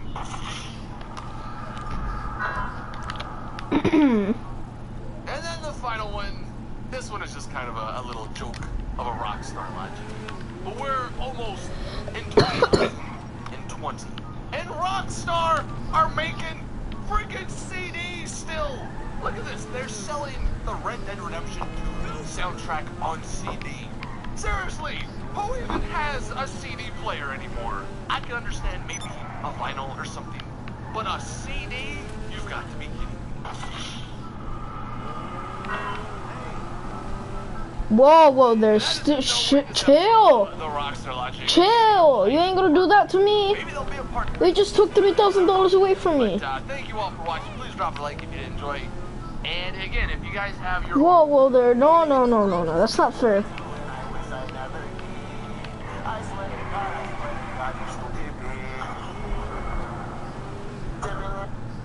This episode of the Rockstar Logic is brought to you by the little things. Because it's the little things in GTA Online that Rockstar do that just make you lose your freaking mind. Case in point, last week, now I don't have any gameplay of this because I was not home when this happened, but maybe some of you guys saw this. One of the objectives, the daily objectives that Rockstar added was called Participate in King of the Hill, which at the time was unreleased. That mode wasn't even out. Yet they had it as a freaking daily objective. It's the little things. How do you get that messed up?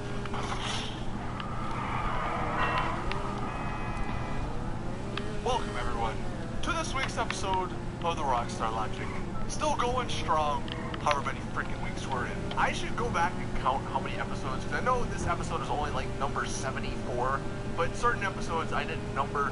So we're definitely approaching that 100 number mark. That would be incredible if we could hit that. And at this rate, we're gonna hit it in no time.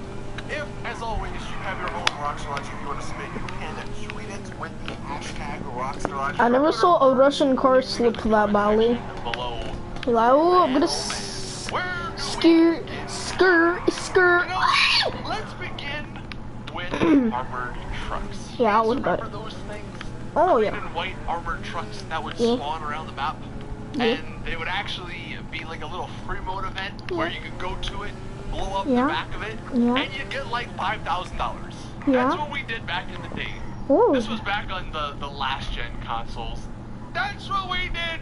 Got like $5,000. Man, oh man, times were different back then.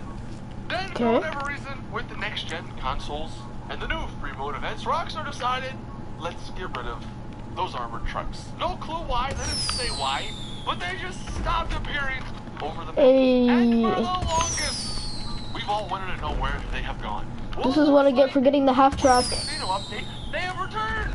They have a new look now. Look at this, white and black, going a little bit more edgy, maybe a little bit more emo, I guess. I don't know what kind of things these are. I would do a celebration They're going through for something. getting the casino vehicle. That I am. The casino podium vehicle. And the passenger, whoever's in there, but it wouldn't let me in. I was like, that's weird. It won't let me drive this thing. I mean, I guess maybe sure that makes a little bit of sense. Right there. Because it's all locked up. So I was like, you know what? Let me check the back. I want a free $5,000.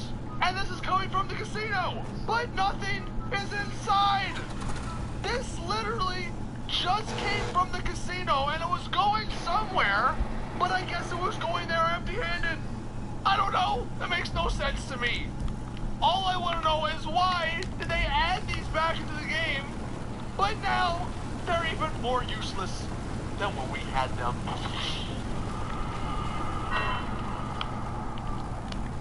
This next one is something that I just completely found out on my own. I was playing, just driving around, and all of a sudden, criminal damage. The free mode event, speaking of free mode events, it started. Now, criminal damage is the event where you have to literally do as much damage as possible, and the more damage. Just in case, I'm checking. Just in case. But blowing up vehicles and It doesn't have infinite or tractor at all. Money. Where this whole free mode event falls apart is when you look at the fine print. The top left, this is what it says. Taking out players wearing expensive clothing and accessories will give you a higher score. You will not be rewarded for harming citizens of Los Santos and Blaine County. So the event literally says you're not gonna get rewarded for harming the civilians. Alright, that makes sense. Fine, fair enough. Excuse me. When I start killing random people, my money, the amount of damage at the bottom, it doesn't go up. Because that makes sense. The game, for sure, just doesn't want you Okay, we're gonna need a mobile operation center. Of Los Santos. But no! The game doesn't care about the civilians! Because as long as they're in a car, you can literally blow them up, kill them, torture them, do whatever you want, and it rewards you with your damage going up. How does it say it's not gonna reward you for harming the citizens? Yet when you blow them up in their vehicle, it rewards you.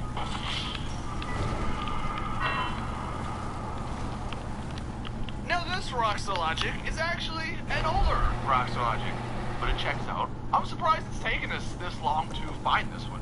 But going all the way back to the arena mode, there's a specific mode called Wreck-It, and it's basically a race around the arena. Now in this mode, you can kill other players, like you can blow up their vehicles, and the game actually encourages you to do that.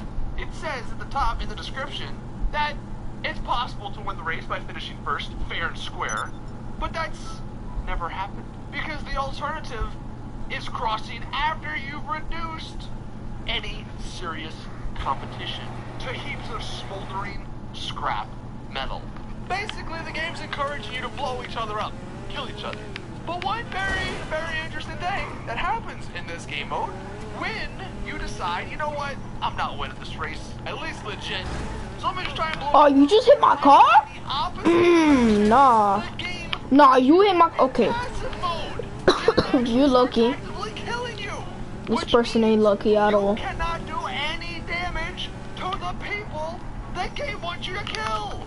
Now look, by itself, I guess that's kind of a good feature because it cuts down on the griefing. No one likes people going the opposite way, even though the game kind of wants you to, says it's like kind of what you're supposed to do.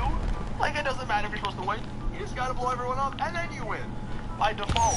When it punishes you, damn! Oh no! Basically, once you do that, it punishes you by going the wrong way. Well, well, well! Wouldn't that be nice in actual racing? Where this is freaking prevalent. No, no, no, can't have that! Oh no.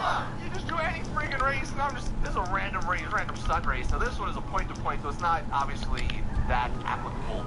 But if you have any of the other races that aren't point-to-point, that are like in a circle, dude, answer, bro.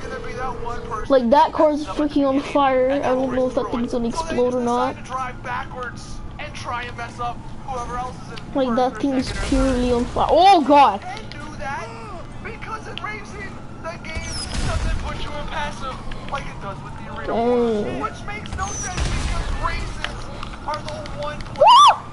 Yeah, don't run me over. No, get away from my car though. It's going to blow up Marty's house here, and look at the interior. What a lovely interior. Boom. Get in the... It looks incredible. But what is this? An interior for ants? Seriously. Why is everything so small in this house?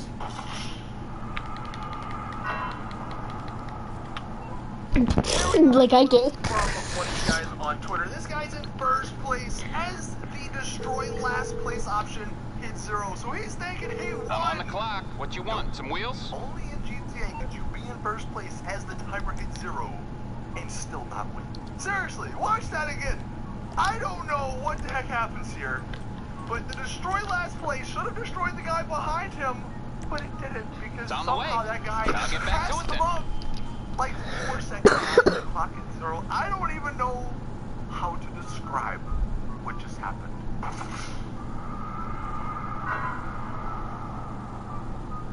I mean, speaking of, I don't know how to describe things that are happening in GTA.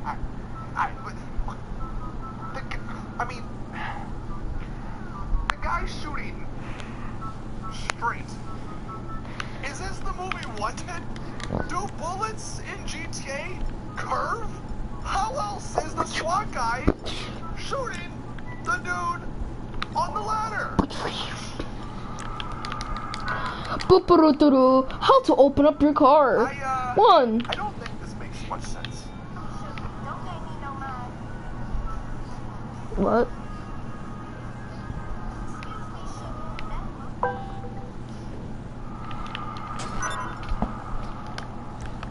Can this thing open up now? Two Rockstar Logic clips are naturally about the police.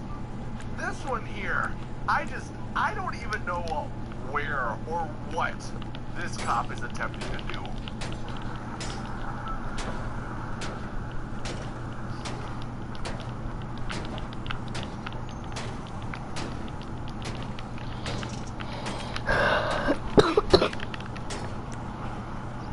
It ain't gonna work, and it ain't gonna work. It fucking ain't gonna work, and it ain't gonna work. Ain't totally ain't gonna work.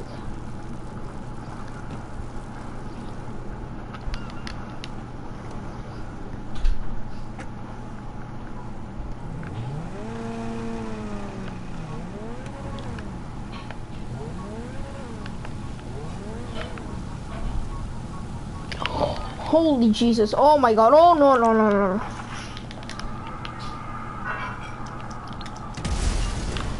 But this clip...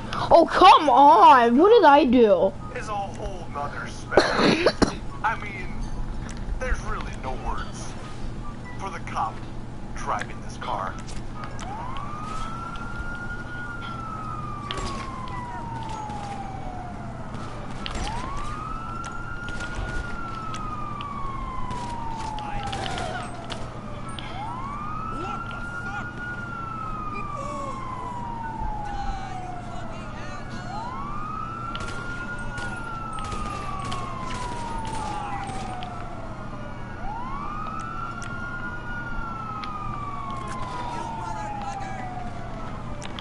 Boy, I got a full-on rocket. Boom, boys. There you go.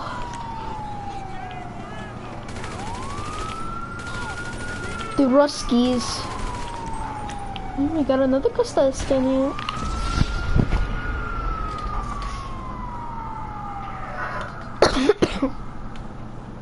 That was it with this week's episode of the Rockstar Logic. Thank you. Guys, are you not alive? Come on, really? Well, I guess Rockstar want me to keep making Rockstar Logic videos. That's the only explanation I can give. We're like a month and a half past the casino DLC releasing, and we're still finding. Oh no, Simeon wants this car, I remember. This is some big conspiracy by Rockstar if he does. To have me just lose my mind. This is a simple lucky wheel spin. You spin the wheel, eventually it'll stop on the marker, and whatever you see is what you get. How simple is that?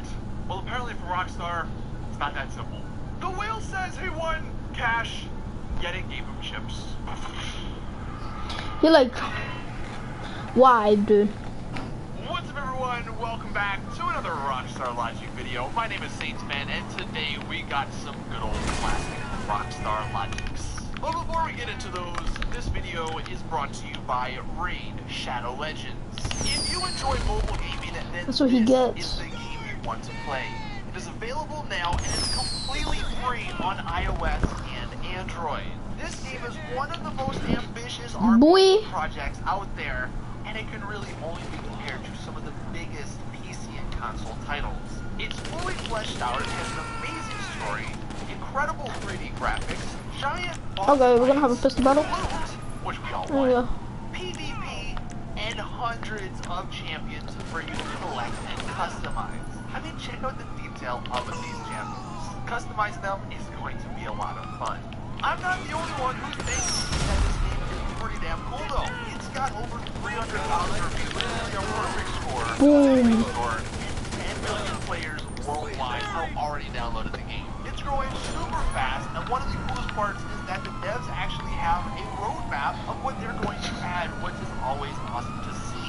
So check out the game by clicking the link at the top of the description, and you will actually get a bonus 50,000 silver and a free epic champion as part of the new player program to start your journey. Thanks to Raid Shadow Legends for sponsoring this video. It is a flaming vehicle. Rockstar, just keep putting out vehicles, keep doing stuff that we all consider a Rockstar Logic. And if you have your own Rockstar Logics you want to submit for a future episode, you can tweet them with the hashtag Rockstar Logic, or you can leave them in the comment section below. But this, well, I guess second one we're going to take a look at has to do with the brand new Krieger supercar. This car, $2.8 million you're spending on it, okay? No, leave it open. The most expensive, if not the most expensive supercar in GTA Online. So you should think buying a vehicle that costs that much money would come working properly. What you're looking at here is actually, I believe, the Devastate 8. And you can see its speedometer with an actual speed reader at the top right. And if, even though half of it is covered, you can see they are 1 and 1. When the car hits 100, the speed at the top right hits 100. When it hits 120, at the top, it hits 120.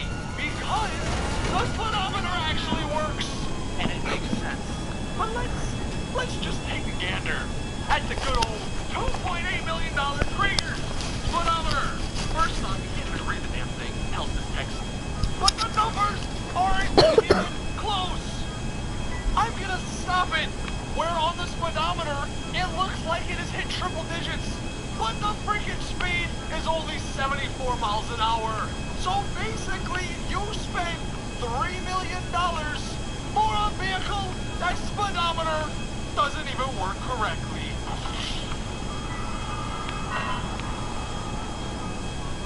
And for those wondering that might think, well, maybe it's in kilometers per hour, I did the same test. It's not even close. Damn. So I don't know where the numbers the speedometer is putting out. I don't know where they're coming from. This next Rockstar Logic has to do with another brand new car, the Hellfire. Now this is a car that is awesome, and it doesn't have many flaws. But one of the flaws is this Rockstar Logic. Look at the exhaust. That's a normal exhaust, right? It's coming out only one way, which is what an exhaust should do. But if you go ahead and switch to some of the bigger exhausts, all of a sudden, it freaking splits up. That makes no sense. How can one exhaust have two exhaust smokes?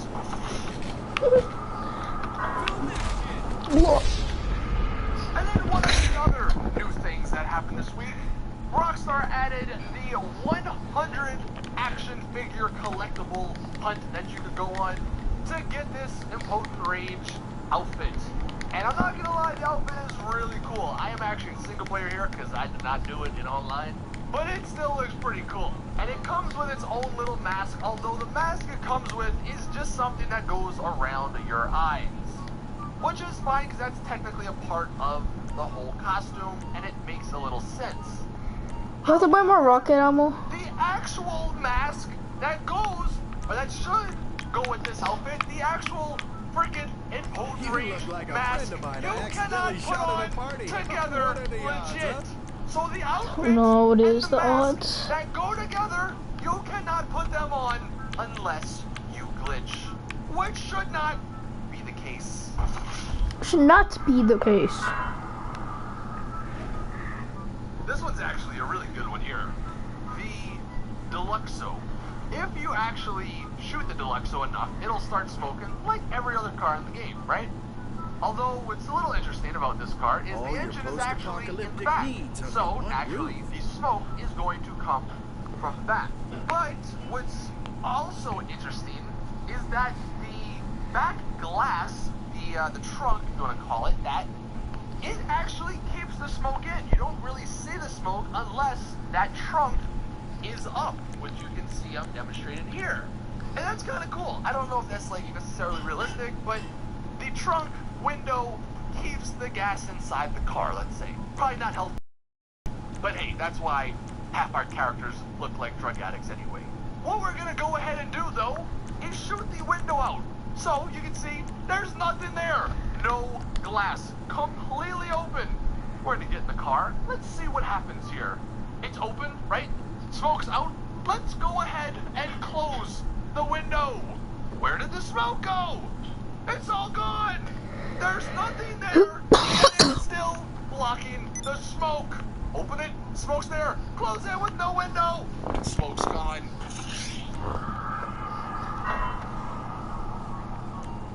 Another one from the casino. This one is another somewhat recent vehicle, the Vicer Neo.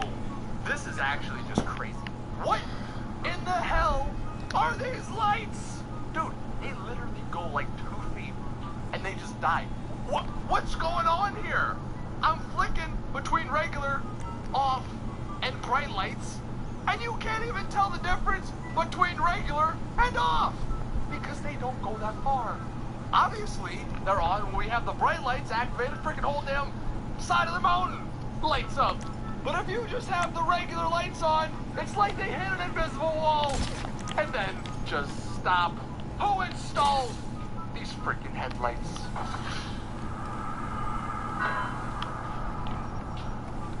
Speaking of the casino, I don't think we actually talked about this. Alrighty, okay. Let's go somewhere. That needs to be said. The casino personal garage.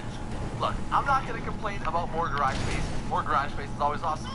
However, why was it so bad?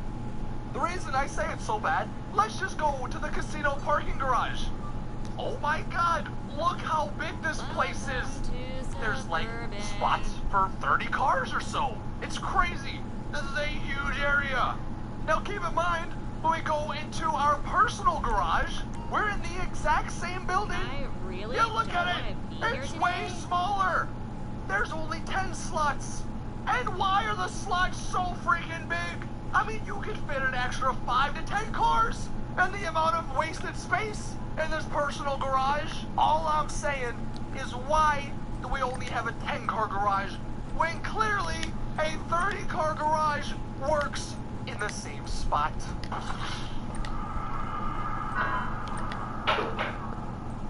And then to wrap up the casino Rockstar Logics, the Insurgent Pickup. You can actually bring this inside of your personal casino garage. So you can bring it in there, which is great. Store it there, whatever. If you want to take it out, you can actually go to Tom, the front desk, and actually call him to have your Insurgent Pickup custom valeted right to you. So you walk out the door and you get it. So they can valet the car to you, right? You would think, okay, they can valet it to me. They should be able to valet it back to where it came from. So you know what? Let's try that. Let's pull up to the freaking valet and press whatever it is to get the valet. This car cannot be valeted. What? You just valeted it to me, but you can't valet it back? In what world does that make sense?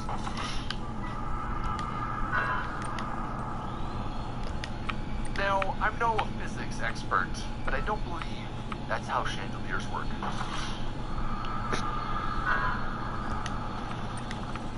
And then, to wrap up this video, this is who they fired Vincent for.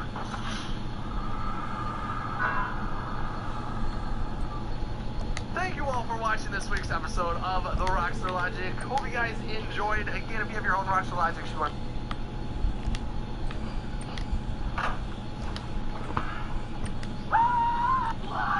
movement must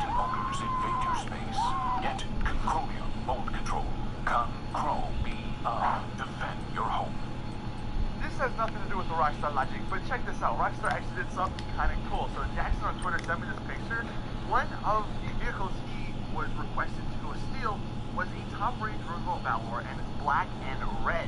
But the license plate is Valor. And if you guys remember, if you play Pokemon Go, like the app, the red team in that game is Team Valor. So it's kind of cool little nod, cool little Easter egg to that game. Although I don't know how many people still play Pokemon Go, but I thought that was pretty cool to share with you guys. Now, today's Rockstar Logic is going to be a bit different because I'm doing it specifically on the Import-Export DLC. By now, this DLC has been out for almost a week, and I think we can all come to our own conclusions on whether or not we like it. For me, I really do like it. I love the missions, despite their payouts, which we'll talk about in a second. I like the cars. This is probably one of the best DLCs that added, like, amazing cars. Even the unreleased cars, they are really good. None of them, I feel, are a complete waste of money. And I mean, the new special vehicles, come on. Having a rocket car, isn't that something, like, you always dreamed of in GTA? Maybe not. But to me, like, the idea, the concept of this DLC is amazing. It's probably better than any other DLC they've ever added. But guess what? In typical Rockstar Logic fashion, they gotta ruin it. But you know what? Before we get into the complaining-esque part of this video, let's do some fun Rockstar Logic. Let's start off with something good. Christmas is coming up. We gotta stay in a cheery mood. So the first one, explain to me this, Rockstar. Where is the motor on the Wastelander? It's too skinny in the front.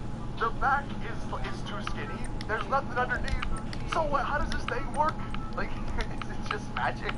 No, for real, like, I don't know, maybe is it an electric car? But electric cars still need something. So where's the motor? How does this thing move? If anyone can let me know in the comments, please do, because that's been driving me crazy since the DLC came out.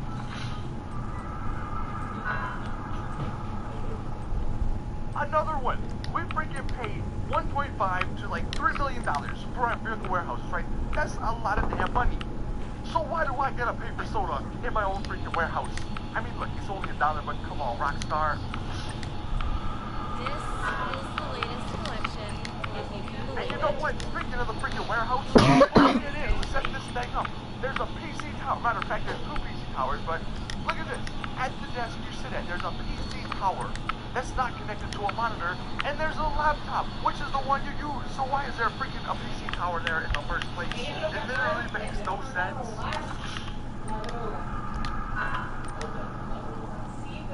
Oh, this one, man, I was so upset when this freaking happened. You go into the clothing shop and you're browsing through the new clothes. You see, you know what? Hey, look, there's a sleeveless hoodie, right? I'm gonna put that on. Looks kind of cool. Go to the accessories. Like, you know what? I think I want to wear a watch. Wrong. Well, you know what? I think I want to wear some cuffs. Wrong. You can't do anything with the freaking sleeveless hoodie. It's sleeveless, so why can't I put it on my freaking goddamn hands, Rockstar, or freaking arms?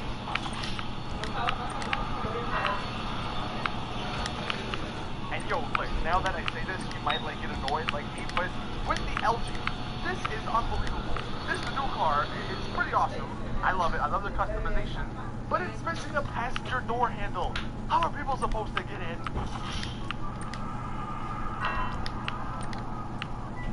And then I believe the last one we have that's not as serious, in the new garages.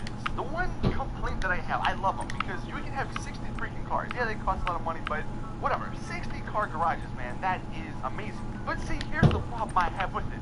One, why does the first floor have the only glossy floor? Why do the other 2 not have it? I think the glossy floor makes your cars look better, so why aren't they on the second levels?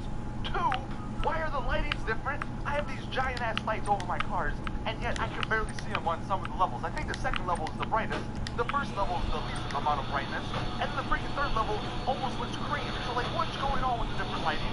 And then 3, this just drives my OCD insane. It's 20 cars per each office garage, and there's 3 floors. You cannot split that up evenly. I think it goes 6, 6, 7, but that just drives me insane, man.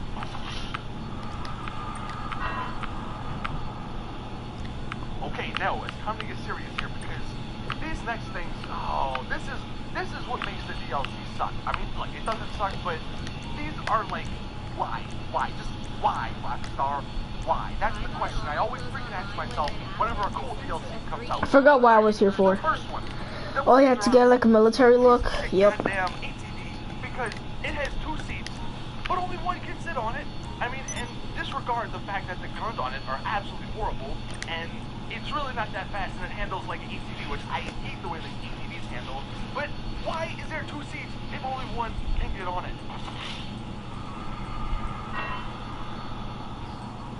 That's problem number 1. Problem number 2, force mutual. Why do you have to mess up something that works perfectly?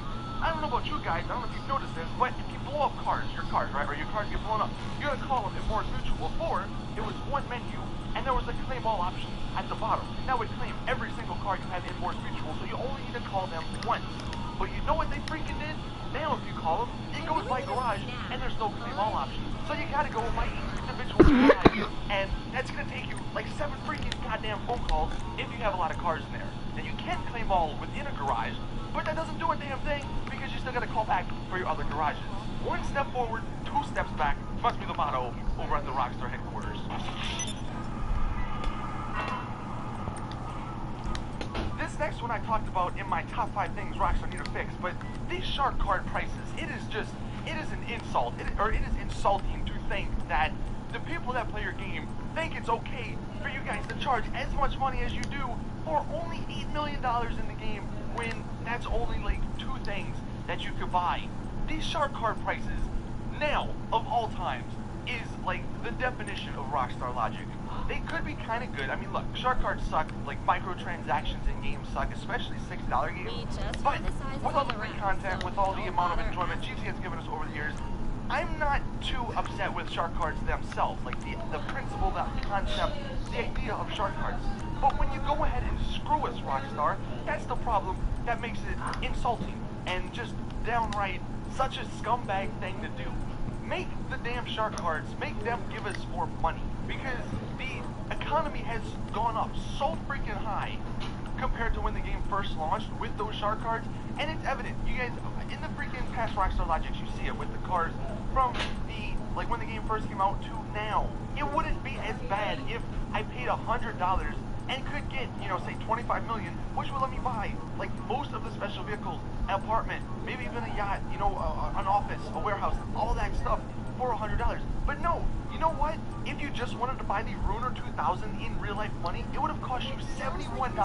That's $11 more than the freaking game which came out 3 years ago. I mean, just let that sink in for a moment. If you wanted to purchase everything in this DLC, it would have cost you over $400 real life dollars if you didn't want to play the game and you just bought shark cards.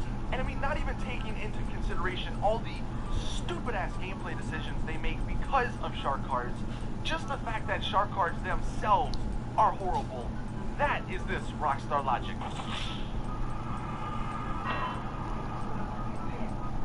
Now I'm saving the best 2 for last. These special vehicles.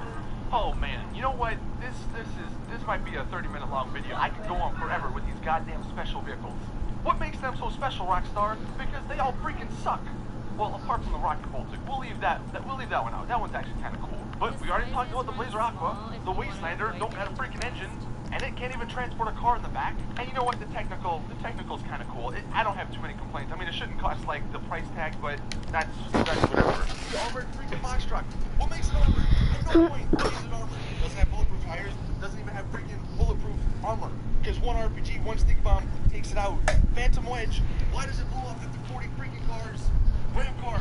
Why does it blow up after 30 freaking cars? And why do you not give us the option that's in the mission that's way cooler because it has a spoiler and has really cool customization options? And then the Ruiner 2000. It is a $5.7 million vehicle, and you limit us to only 8 missiles.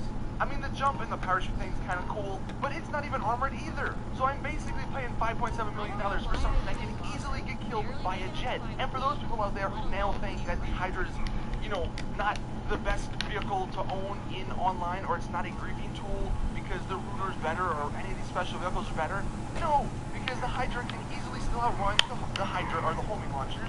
Its explosive cannon can easily kill any vehicle in the game apart from the Insurgent, and you could call it basically anywhere because it's spawned on a helipad. Guys, we're gonna use the firework launcher. These people right now. 3, 2, 1.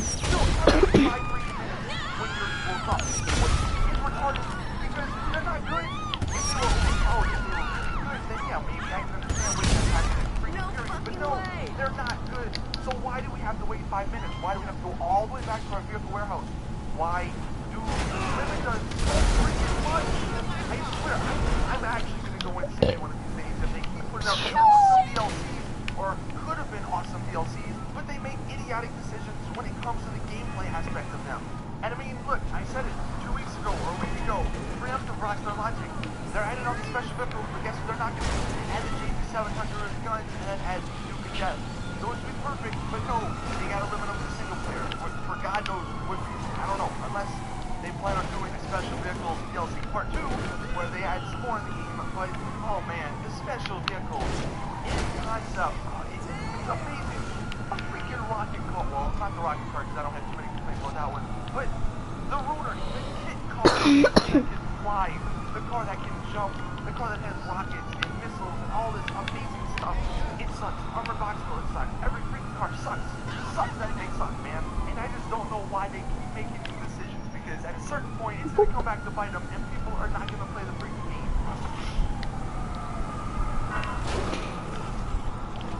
And then the last one, look at this. These are 3 freaking examples of people trying to sell or steal a car. And we all know when you're trying to steal and sell a car, you don't want to get anything because the repair costs will go up. You don't want to spend that money. But yet again, Rockstar is trolling us, I swear, because look at these NPCs. This should not happen. I mean, this first one, what is the NPC even doing? He's like driving on the other side of the road in circles. This second one's even better, because the guy is actually following the rules of the road. He's in the middle lane, slowing down to turn left. And the NPC just drives straight into him. And then this third one is probably the best out of the bunch, because look at this freaking NPC. Cuts over 5 lanes, doesn't even try to go up the off-ramp, and just goes to the train station. In what way is that realistic driving, Rockstar? I mean, for real, this is getting ridiculous. Bad driving AI isn't even trying to be subtle anymore. You just do it to freaking screw you over.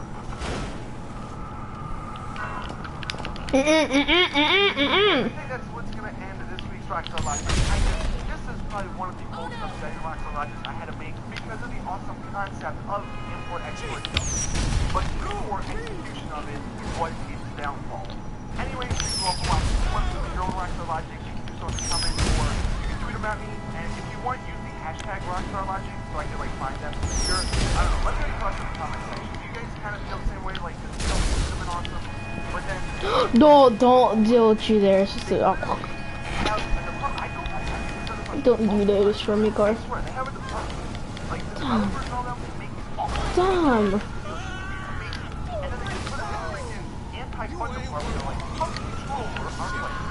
Everyone sees this right now.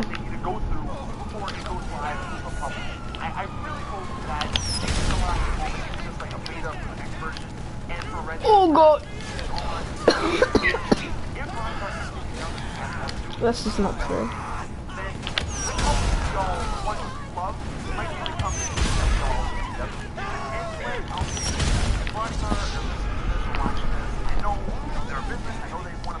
Oh my god, I think a whole bunch of cars are gonna start exploding like crazy.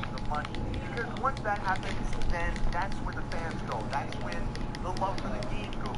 Actually try and make an effort to balance things with shark cards and the game autonomy. That's not fair then. I didn't get to see all the chaos. Ah! Don't you dare mess with me. The majority of people who left the game because of the prices would come back, and there wouldn't be as much bitching and as much complaining about the game at the moment. People would actually love the game, they would enjoy the game. Not to say that people aren't enjoying the game now, or love the game now, but you guys know what I mean. Like, there'd be a lot more people, and it would be easier to enjoy the game. That's my point. I just want to start some videos because I'm getting bored now. Every single Sunday. As always, I'll see you guys in the next one. What in the hell is that driver doing?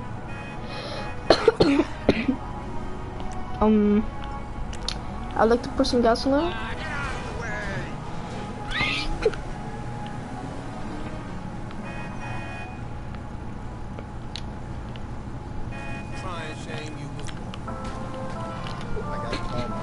Wee! Ha ha ha ha!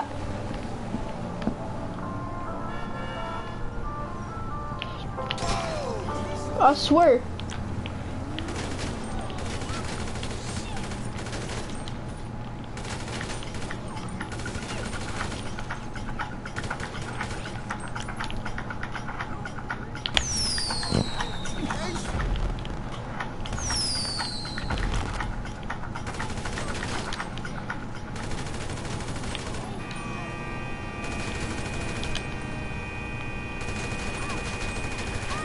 Don't you get away.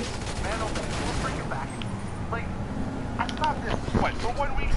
And then Rockstar just, like, loses their freaking mind. So, first off, the entire situation with modding is a Rockstar logic. You know what? It is now a Take-Two logic. I mean, for real. They're going after people that make single-player mods. I mean, that is, after them on the news, on one of their Q&As or something saying how modding in single-player is fine, that just doesn't make any sense. I mean, yeah, go after the online people. That's fine. I don't care. But the fact that OpenID was not online related at all, and they took it down, in addition to the Rockstar logic and the Take-Two logic, that is just straight up shark card logic. That's all it is. I mean, like, the mindset they got over there. It's like, should we fix our game? You know what? No. Let's not fix our broken game. Let's go after the freaking modders who aren't even trying to break the rules.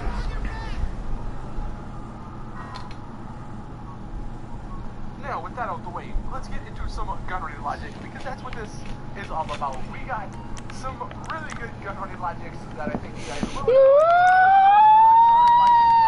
for a future episode, whether it's gun-running related or not. Then you can tweet it with the hashtag Rockstar Logic, or you can put it in the comment section. Now, I ain't gonna pay you, boy. Why is there a red dot sight or like an ACOG sight on the minigun or on the gun in the freaking dune buggy? There's literally no purpose. You don't even use it. You don't get low enough to be able to aim down sights. You just sort of hip fire. So why is it there? It's pointless. Kinda ain't not pointless though.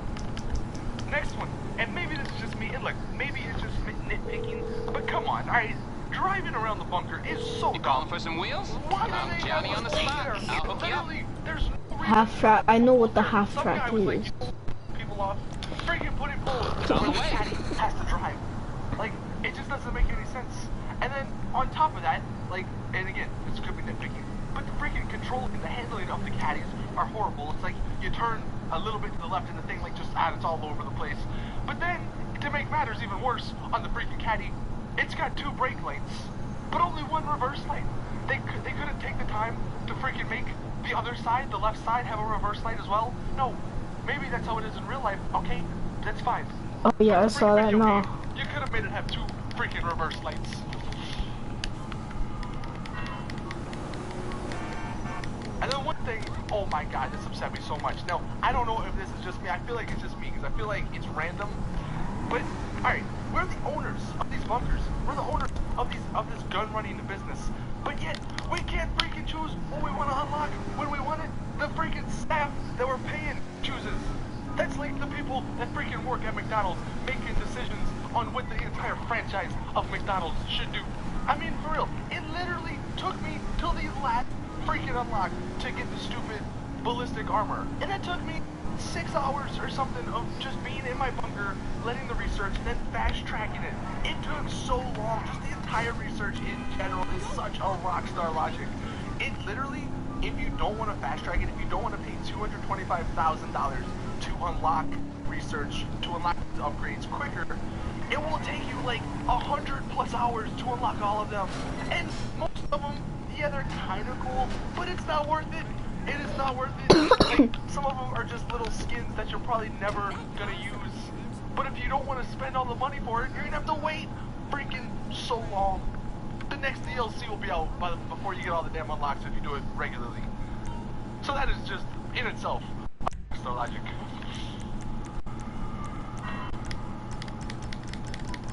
Next up, the mechanic that's in our bunker, right? Look at him, okay? Just keep an eye out on him, okay?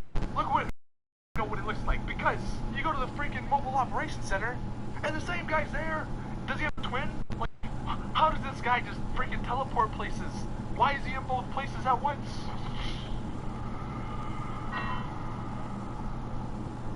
Here we have one that is probably retcon, so, you know, take this one with a grain of salt, but still, because Rockstar, you know, I guess really the Rockstar logic here is that Rockstar don't communicate with us with any of this information. Freaking GTA Online, right? It's supposed to take place a few months before single player. Now, single player took place in 2013, but in this new DLC, Agent 14 says it's 2017. So what freaking timeline are we in? We're mole hunting. One of our agents has been turned by a rival state. Yeah, it's 2017. I can't believe it.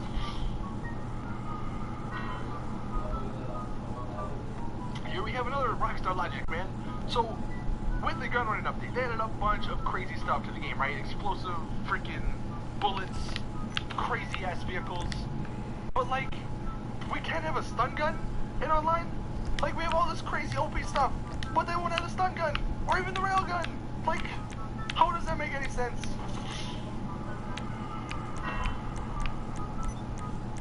This one could also be a PSA, in addition to a freaking Rockstar Logic. On the Tampa, if you buy the proximity mine option, to actually activate them, you have to hit the left stick in. But guess what? The left stick in is also the horn. So if you freaking bought a $100,000 horn, it's useless. You can't even hear it because you have freaking proximity mines.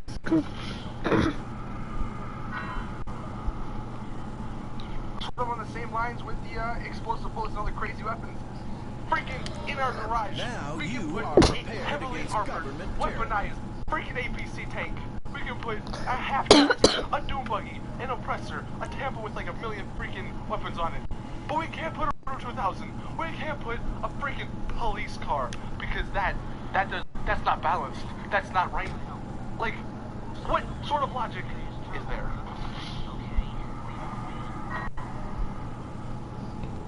Here we have another good old shark card logic, because that's all it freaking comes down to in GT Online. With the Mobile Operations Center, you buy one of the options, one of the hauler options. You have two. You have the regular Phantom, and then you have the newer, more armored version. And that's fine. I think when you first buy it, it costs only like 300 grand, which is no big deal. That's perfectly fine. But guess what? If you want to freaking upgrade, or if you want to switch, it's gonna cost you like 1.2 to 1.4 million, depending on which one you choose. So if you freaking bought one and you don't like it, guess what? You're screwed. Gotta buy more shark cards.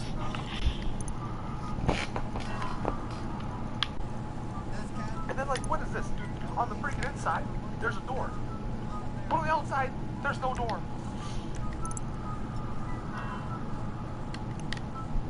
And see, like, it feels like with this next one, they don't even think of this stuff. With the new mission, or the new gun running DLC, you can buy all the weapons, you can buy all these crazy cool stuff, right? The explosive ammo, the tracer rounds, you have all this other really cool ammunition. But the thing is, there's not much of it. So they do sort of balance it. But what ends up happening, if you end up using it all, the only way to buy new special ammo is from your Mobile Operations Center. But guess what? If you're playing with friends, you can't call your Mobile Operations Center because you're in their crew, which defeats the entire purpose of having this. It's like they want you to play solo, but then if you play solo, they freaking have so much stuff in the game that goes against you.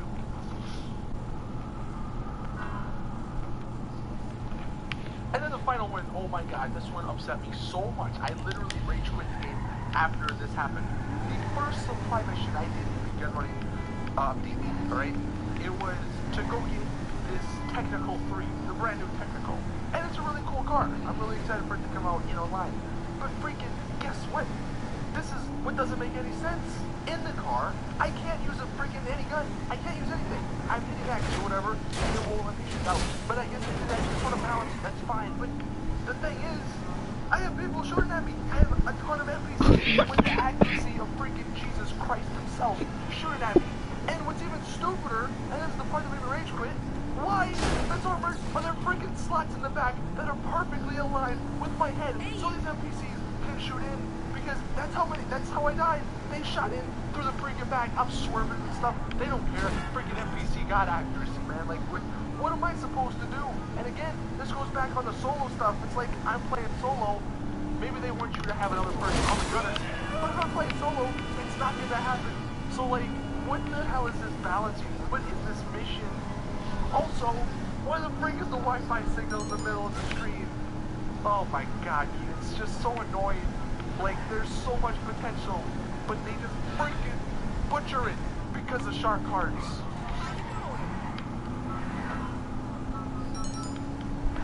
Anyway, that's it. Thank you all. There'll be a bonus clip from my stream the other day, just because why not?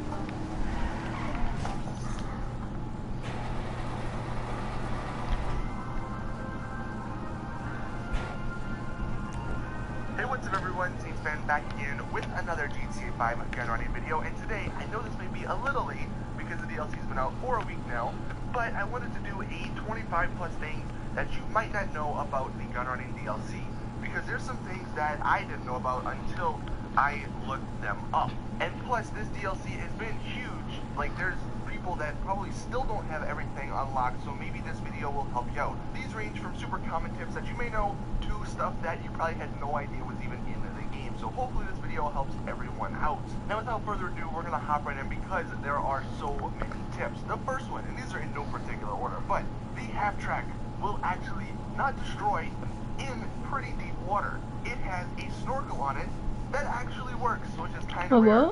Now, you do got to be careful in certain waters because, like, I was doing this in the Alamo Sea and there's a lot of rocks, and if you hit a rock, you know, the angle of your car, like the snorkel might go underwater, so you will crash, or like the car will die. But if you're in like a river or something, then you can easily use the half track in there. It's actually kind of funny if you just want to like sort of camp under the river. You can barely have the guns peeking out and nobody would know. I think that'd be a really funny thing to do. So that is pretty cool to know. Next up, you can actually lose your wanted level with the mobile operation. Where I don't see the snorkel. I think it's pretty obvious, but you can lose I see the snorkel. If you have a mobile operations center out, if you walk into it, you can have 5 stars, and there can be a cop right next to you, but the minute you walk in, you will actually lose it. Next one, you can actually use the SMG Mark II on bikes. So this might replace some of the pistols you've been using for quite some time, especially now that you can equip like FMJ bullets or other bullet types with it. So if you've been using bikes, definitely upgrade the SMG Mark II because it'll come in handy. Next thing you might not know, the cargo bob can actually hook onto all of the gun running supply vehicles, but only a few of them are actually worth it. Like, it can hook onto the EPC tank, but it can't really lift it. It can hook onto the half track, but it can't really lift it because they're too heavy. But one that like is just so much fun, it can actually hook on to the trailer, the anti-air trailer. So you can be a cargo bob in the air carrying the anti-air trailer with someone on it. It's so much fun, and I would highly recommend doing that with your anti-air trailer and a cargo bob. Next up, there are we're ready. We're ready to have rockets. It's somewhat like the Route 2000, although with the 2000, bastards, get away. You can actually see how many you have left. Where these new vehicles you can't, so it's kind of just guesswork. And I believe from what you were told, the APC actually has like 50 or 60 missiles in it before you do run out. The Oppressor has 20 missiles before you run out. The Tampa also has 20 missiles before you run out. And I believe the Tampa has 12 mortars before you run out. Now, with the proximity mines, weirdly enough, they're unlimited. You can just only have 5 out. Forgot how you freaking shoot. And then obviously with the miniguns and all that. Oh, like a normal gun. That's unlimited too. But there is a limit, so just don't be spamming if you don't want to run out. Next thing, you can actually somewhat permanently steal someone's oppressor motorcycle. So the way the kick feature works in the game is they have to be on the ground for it to work. But with the oppressor, you're basically never on the ground for more than like a second. So if you want, you can technically steal, if you know, someone has their oppressor out and it's set to everyone, you can get on it and just fly it around, and they can't do anything about it unless they blow you up, because they can kick you from it, but that's not going to work until you go on the ground for more than a second. And they can even set it to no one, but that's not going to work either, because again, you have to be on the ground. So that's what you see in the gameplay. My friend actually kicked me off his bike, but it still let him fly it around. This next one might be something that I don't know about, but just because it's not really advertised, I feel like I should tell you guys about it. Oh, hell no. Never mind, I'm so sorry. There are actually cameras if you have purchased those that you can work out. The outside is kind of cool, especially if you were in your bunker, you can get an idea of where they're at, but it felt like that's something that, you know, you might want to know about. Also, this is something that probably a lot of people have figured out by now, but you can drive your bike around the bunker. So I've been actually using my oppressor a lot lately, and I just drive it to my bunker and then drive it around instead of using the caddy, because I feel like the oppressor or just any bike is a lot easier to drive. Now in the bunker, unfortunately I couldn't get gameplay of this because I suck, but the gun range actually has rewards. There are 3 tiers. and each tier gives you certain things. So tier 1, completing tier 1 for the gun range, they actually give you gold and platinum tints for the Mark II guns. And each of those cost, I believe, $95,000. Tier 2, it will actually increase the maximum capacity by 5 of your throwable explosives. So sticky bombs, grenades, all that stuff, normally it's 25. If you complete tier 2, it will make it 30, so that's kind of useful. And then tier 3, you actually get a bunch of new clothing options unlocked. You get 3 new hats and 9 new special tops. So if you like collecting stuff, then you can do all of those tiers and get all of the rewards. Going back to the Oppressor, something that is super funny. The Oppressor can actually be used as a lead vehicle in the MC driving formation. And yes, the boost does work. And yes, it does work with the Faggio. You can see my friend behind me is on a Faggio, and I am the lead of Stay away, boys. formation. As fast as I go, he will keep up as long as he's in the circle. So I'm sure you can have fun with your friends doing some crazy stuff, having the Faggios go super fast. Oh, I almost hit him though. That's really cool. Next one, you can use the Phantom Wedge on your mobile operations center. You'll see later in this video, it's actually not that great. I mean, apart from moving cars out of the way, because it's not that quick, but you can use it if you do have a Phantom Wedge. Damn. And people can actually sit on it. Not in the very back, but they can sit on the side. So I thought that was kind of cool. There will be parties again soon. There will be parades. I got these snippers. To help our communities when they come back together. I found them. 2026 is not gone. How did I miss that?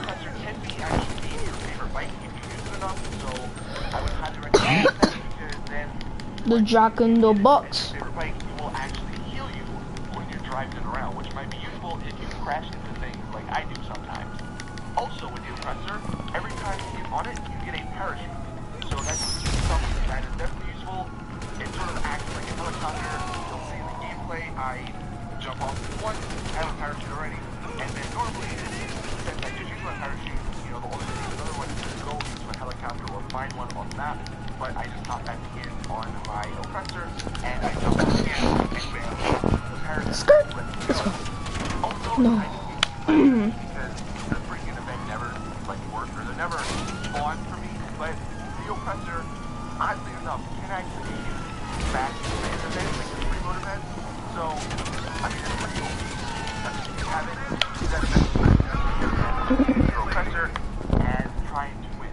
Also, this is something that, you know, many people probably figured out by now, but, you know, in case you didn't, the Oppressor, you can somewhat keep gliding longer if you go up and down. Like, if you sort of use, like, a wave method, you know, sort of going up and then down, up and then down. You can't go on forever, but it does go a lot further than if you just were to glide normally. One thing that's actually really useful in this update is the Wastelander.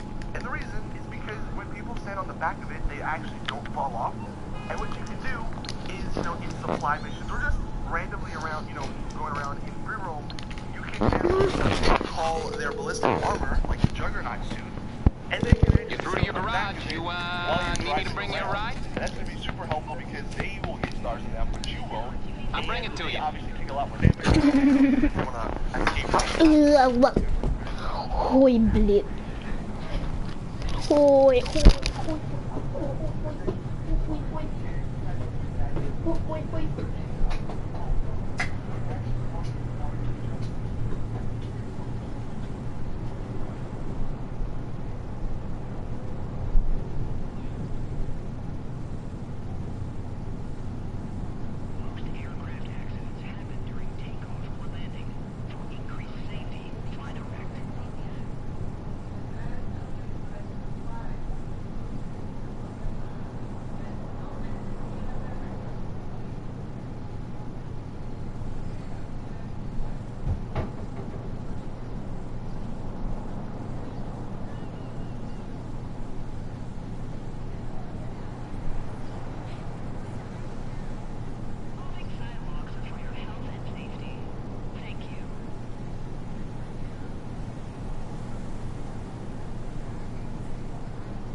today, the thing I saw tops everything.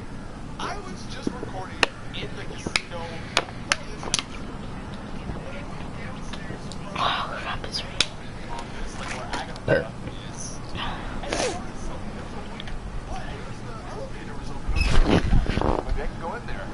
Turns out you can't, right? Rocket launching about itself. But then I had a look on the waiter's face. Something's not right here, guys. Either she is in danger in some way, shape, or form, or she's a freaking alien trying to pretend to be human. This legitimately freaked me out because she doesn't even move. All she does is stand there like she's waiting for orders or something. And it doesn't help that there's an ominous, super dark elevator open behind her.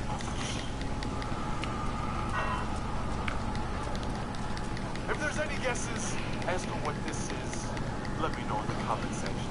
What's up, everyone? Welcome back to another episode of the Rockstar Logic. Today, man, oh man, we're still in the casino, surprisingly, and we got a lot more casino Rockstar Logics. They just keep coming out. It's awesome. This first Rockstar Logic, though, is kind of a serious one in the fact that you would have thought it would have never come to this. Two things before we get into this episode. Number one, if you want a chance to win $8 million and do another shark card giveaway over on my Twitter, I'll be picking the winner either tomorrow or Tuesday. That is in the description below. And then the other thing, if you have your own Rockstar Logic you want to submit, you can either tweet it with the hashtag Rockstar Logic or you can leave it in the comments below. Now this first Rockstar Logic is somewhat serious, only because you would have thought it would have never come to this. Earlier this week, Rockstar decided, you know what, enough is enough. People are making too much damn money on the casino. And the way that people were making a lot of money was kind of like glitching the inside track. Basically what you can do is bet the minimum while winning the maximum, and because of this, people made a lot of money without losing a lot of money. So obviously, you know, that's not something Rockstar wants, and I completely understand that from Rockstar's point of view. However, where everything went a little too crazy, too far perhaps, if you win multiple times in the inside track, the game doesn't just kick you out of the casino. No, that would be too easy. The game kicks you offline. It literally kicks you back into single player. What you're seeing here, and I made a video on this earlier in the week, but this is my third win in a row. And I wasn't really doing, I literally was just betting on the number one horse, and it kicked me back to single player. It said like timed out, you can't find the session. Now, I've been seeing a lot of hate towards Rockstar on this, and I think that is somewhat reasonable. It's 100% reasonable if you're a completely legit player, and you just happen to win a couple of times in a row, and you get kicked into single player. But to be fair, I just want to say, I would estimate maybe 60, 70, maybe even 80% of the people that are having this happen to them are kind of glitching and abusing the system. So in a way, this was somewhat expected. Like, Rockstar's not just doing this to make everyone upset. Like, you gotta admit, if you were making money somewhat illegitimately, then you can't get too mad that they're not wanting you to do that anymore. But it is just crazy how literally it has come after everything it's been through 6 years. Everything that's happened, it's finally come to Rockstar kicking people offline for winning too much.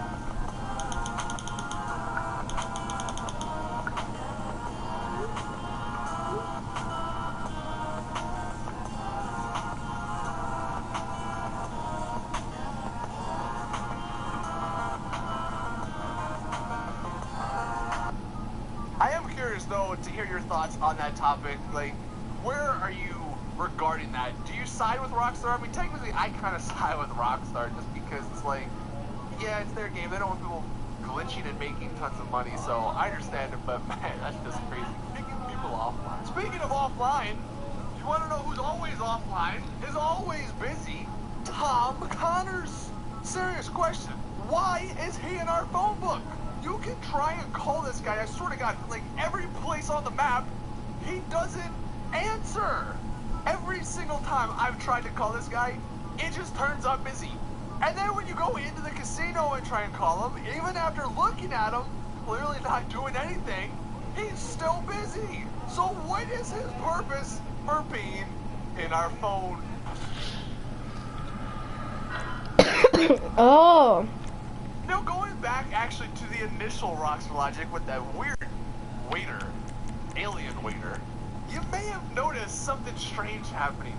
One of the big complaints with the casino is that you can't run in it. You have to walk so freaking slow, and the casino is a pretty large area, and it just takes, I mean, it doesn't take a whole long time, but it's just very annoying if you're trying to go from one side to the other.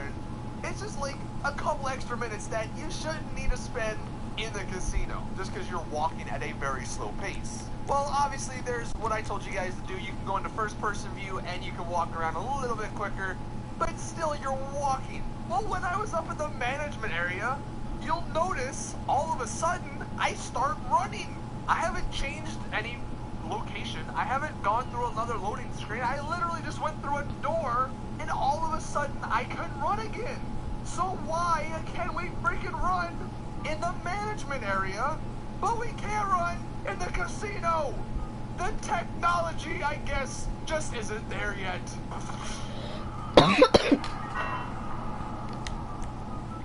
I think by now we all know the valet guy, right? Poor guy goes through hell on a daily basis, but you know what? You give him credit, he still parks our vehicles. Although I will say, he is not that good to fight. What the hell is this, man? I just back up when he tries to punch, and he like flops on the ground. What the hell are you doing, bro? But that's not the Rockstar logic. Because if you guys actually take a look at the trailer, well, the thing that loads, like when you load into the game for the first time, the little promo for the casino, take a look at this. That is not the same valet guy. I have never seen this dude in GTA Online. So how is he the valet guy in the freaking trailer?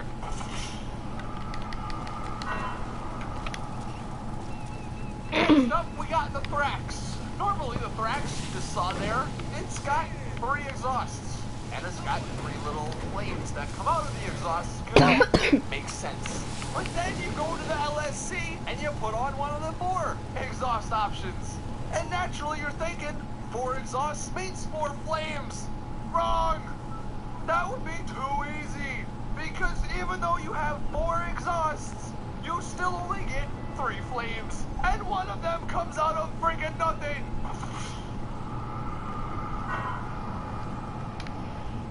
Another thing that apparently only happens in cutscenes.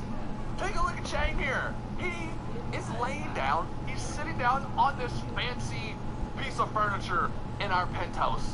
And when I saw that in the cutscene, and I think maybe some other people saw that in the cutscene, they're like, oh cool man, when I get the penthouse, when I spend 1.5 million on the penthouse, I'm gonna get this really cool seat that I can sit down on. But then you buy the $1.5 million penthouse, and you can sit perfectly fine on the couch, right? Seating is not an issue in this penthouse. But when you go to that freaking fancy chair, there's no option to sit down. They freaking lied and scammed me out of 1.5 mil.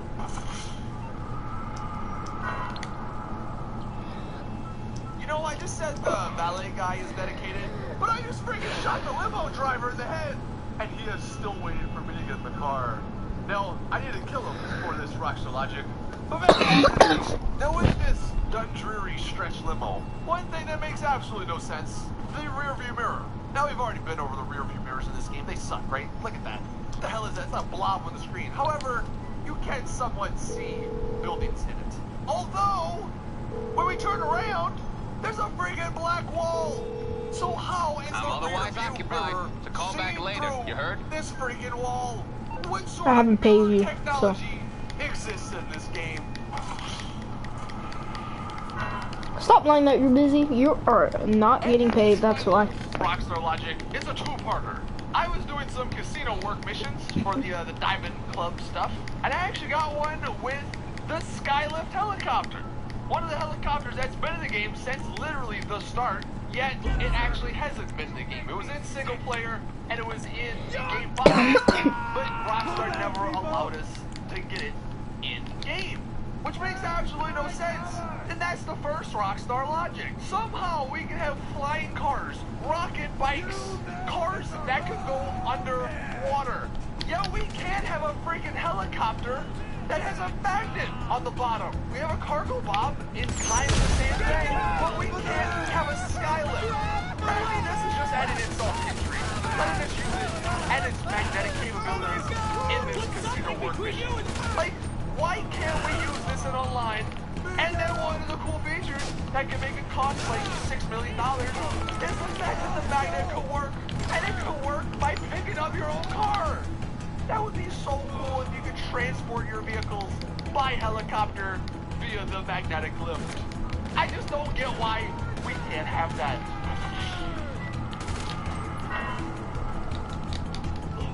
And then the second parter, with this specific mission, we have a freaking casino with a helipad on the top.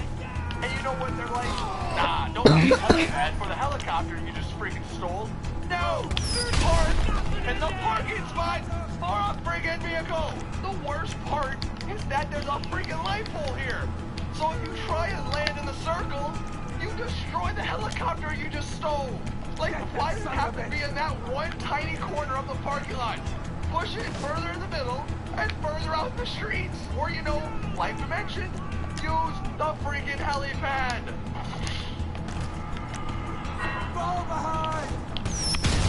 Like I said, man, we got some classics in this casino DLC, and we are not done yet. Next week, we got even more, so man, oh man, if you're not already, hit that subscribe button. These videos come out every other-ish Sunday, although next week will be a new episode. Thank you all for watching. Again, if you guys want a chance to win that $8 million on, or in GTA Online, then go on. It's challenging sometimes, you know, being a top Cornmaster player. Text Alex, and that next time he attacks my village, you better bring a shield. You know, add a wing, and a heart, and a shield.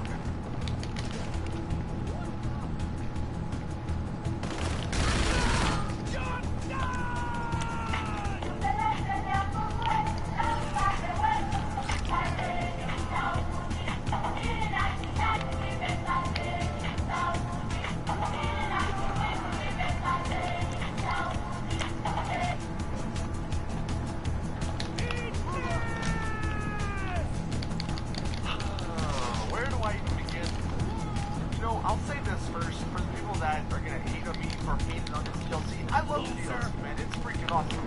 It's almost everything I think we could have wanted in a DLC. Yeah, like every other DLC, the prices could be lower, and the payouts could be higher, but they gave us almost everything we wanted. Heists, jetpacks, underwater stuff, off-roading vehicles, the deluxe zone. I mean, as far as DLCs go, this has to be one of the best and biggest updates to GTA Online. But that doesn't mean it's perfect. As evident by this video, we got some good old logic. So if you enjoyed the video, please drop it a like, subscribe for more awesome GTA. Oh my god, bro, it's like an abandoned tank here. Isn't necessarily about the DLC. It's about this starter pack that they add to the game. For those unaware, it's $40 and you get access to what they call a... Wait, what? They even make this just from cardboard? $1 million in bonus. Of a firework? You get the Maze Bay West Executive Office, which is very good. Now you get the Polito Bay Bunker. The bunker's nice, but really, they had to pick the one up in Polito Bay. You also get a counterfeit cash factory.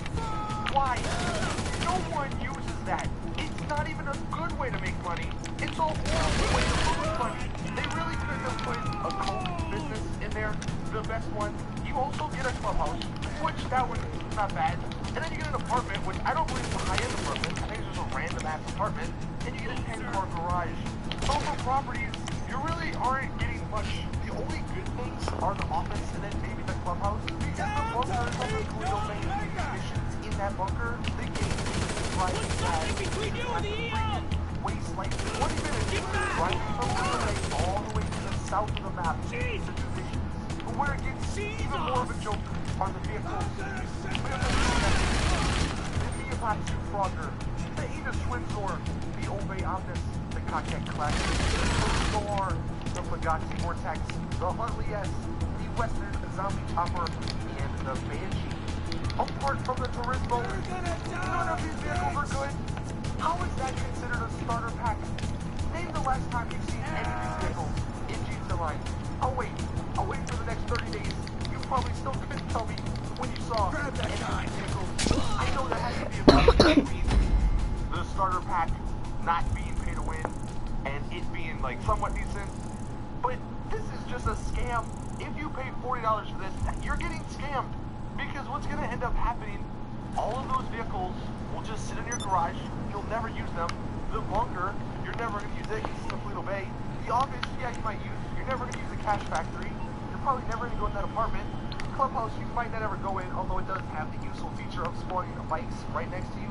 But all of this stuff just isn't good for a starter pack. I know there are going to be people out there that say, well, good, because I don't want people paid to win, basically. But I'm just saying, from like Rockstar's perspective, this thing is a scam. If you spend $40 for this, even if you are a new player, it's a scam. I mean, think about it this way. If you are buying a starter pack to a game, you would at least want some good stuff. You're really only getting like 3 good things here.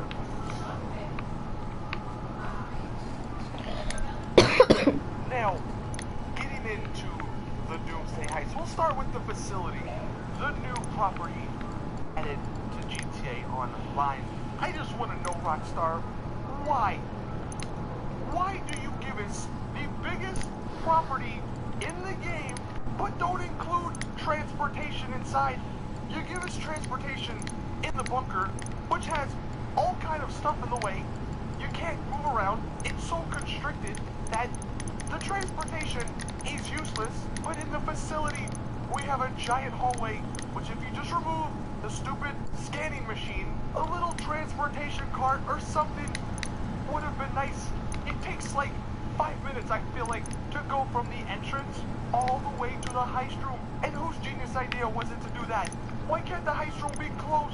It's just so freaking annoying to run so far just to start off the heists.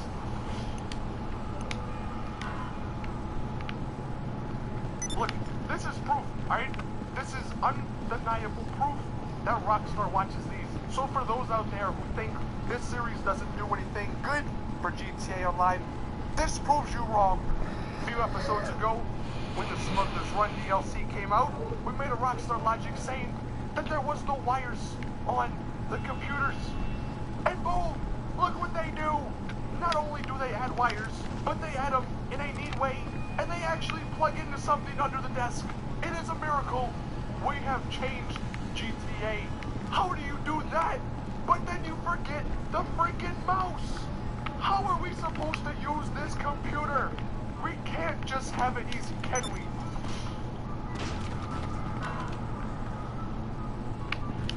And I think something's broken with this guy. First off, what is he typing? His hands aren't even on the keyboard, so what is he typing? And second off, what kind of glass is this? That doesn't show thermal. He's clearly there, so why isn't he on my thermal vision?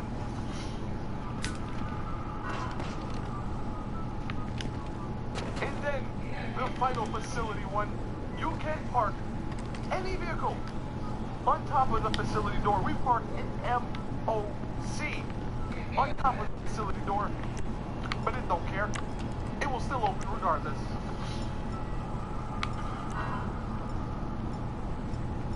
Now where it gets interesting, the vehicles. This may be my new favorite Rockstar Logic of all time. That's how good it is, people. The Stromberg, the new submarine car. I love this thing, man.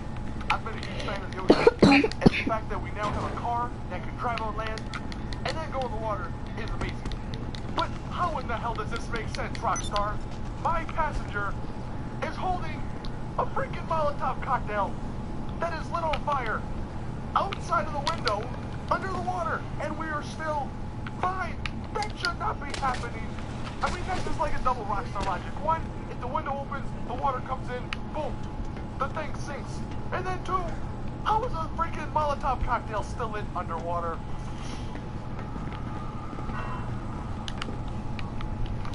But that's not the only thing with Stromberg. One thing we found that was very, very interesting. The glass on this vehicle doesn't break. It's actually impossible to break the glass.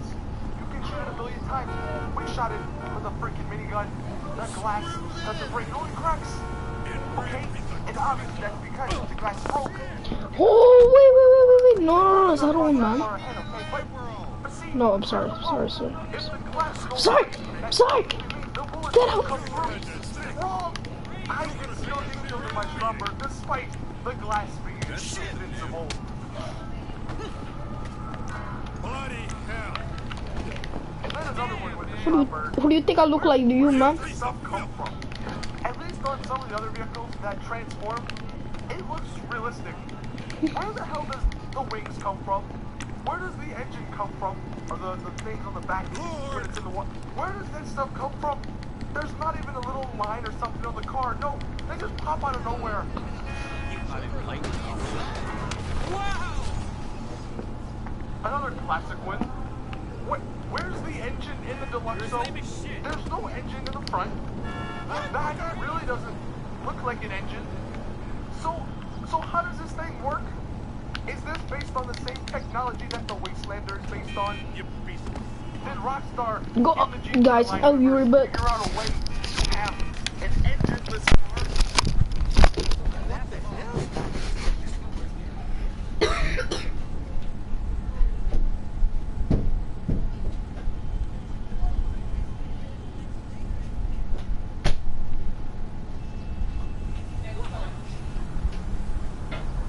Luchito, Ethan.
pressure medication, just in case.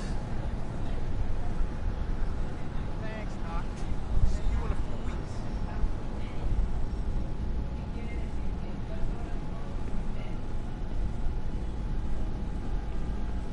I don't need another lecture.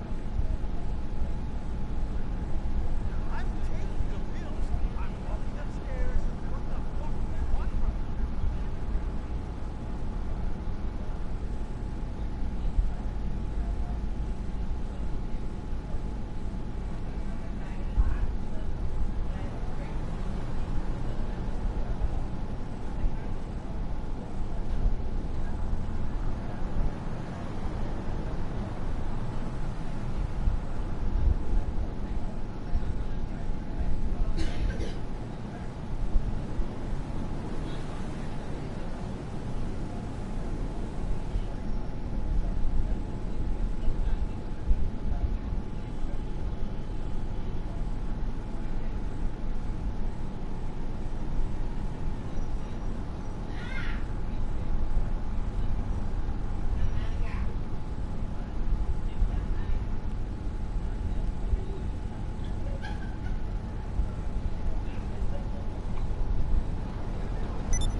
Ethan,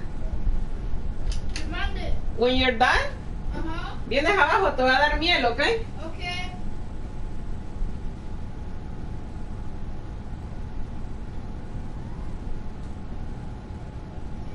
Sí, todavía está cagando. Ya le voy a preguntar si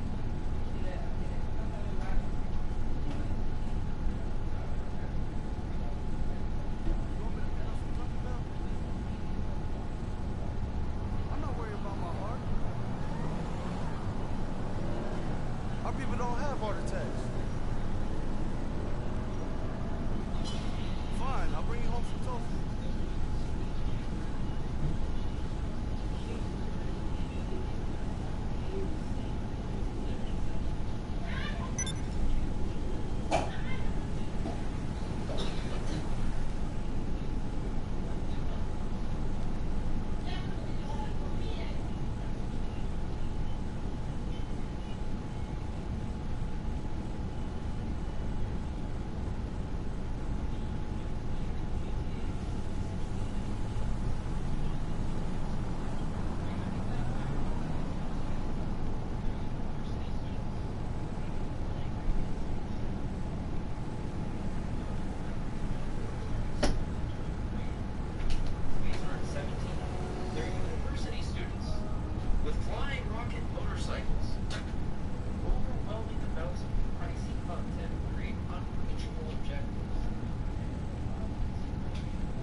sleek helicopter that transforms into a plane.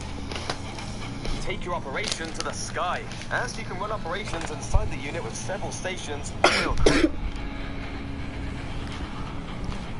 That's really cool.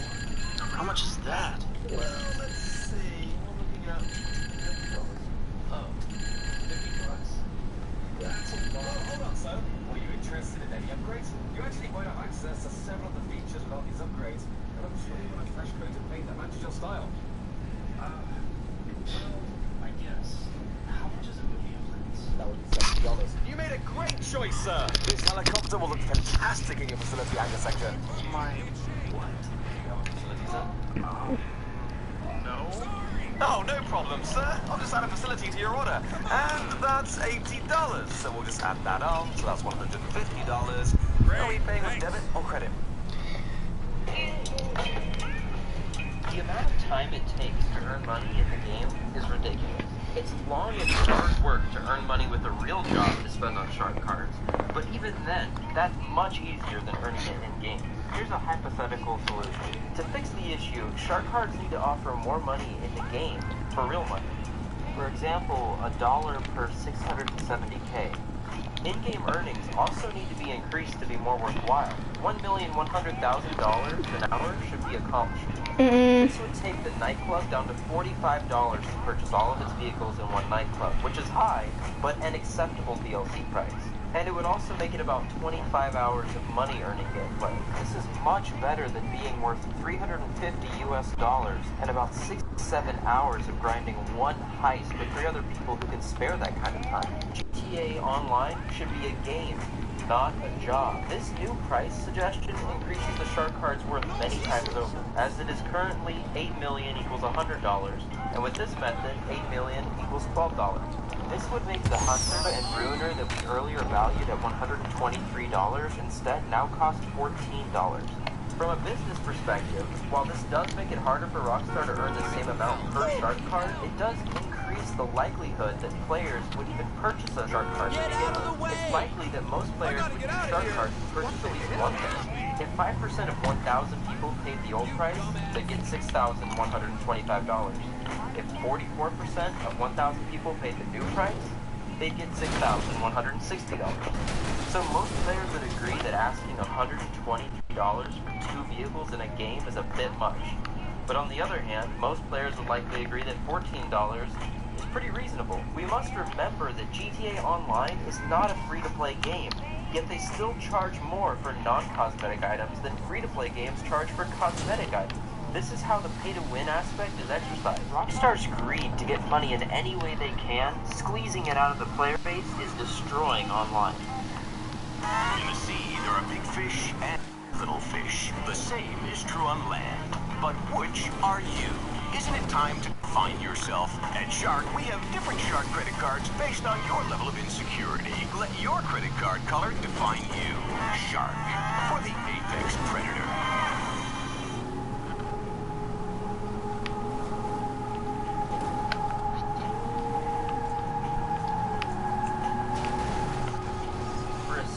Look at how Rockstar values their content, we're going to combine all the prices of every single vehicle, the most expensive variant of each building, along with its customization options being maxed. We'll also add the total combined price for all the weapons. Then, adding up all these prices, we'll see what the total is for every item in GTA Online.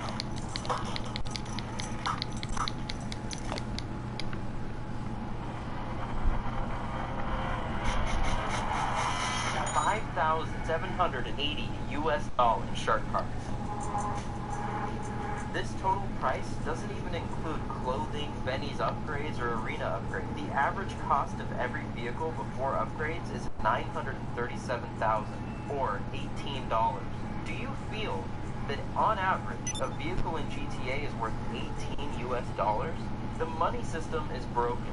It's discouraging to new players, and it's frustrating for existing players. And when you create a system that's too hard on its people, the people get fed up with the system and resist it. This is where you see more players resorting to modding. Because what do they have to lose? They spend $30 on a mod menu and have access to limitless money. Then they money drop, which further destroys the in-game economy. Simple solutions like increasing the amount of job payouts and increasing the worth of the shark card would encourage players to both play and pay. Rockstar has created a world similar to our own, where money is king, where you pay to win, where you have to have money to make money. The game is dying, even though new content is being added regularly, and money is the biggest reason why.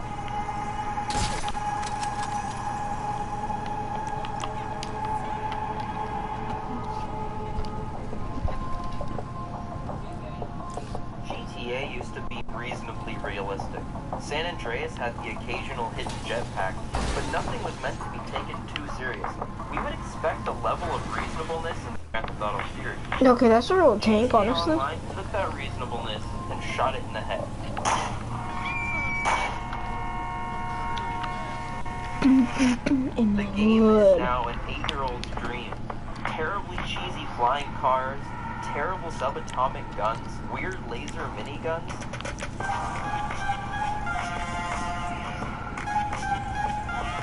This isn't Halo or Call of Duty Advanced Warfare. This is GTA. The stadium, aside from being another cash grab, is really out of place as well. It's Rocket League meets GTA. But it's forgivable compared to the other things on this list. Look at it this way. These examples of ridiculousness are comparable to adding helicopters and supercars to Red Dead Online. They don't belong in the era, so don't put them in the era. The decision to include these weird additions destroy the timeline that this game was supposed to be set in.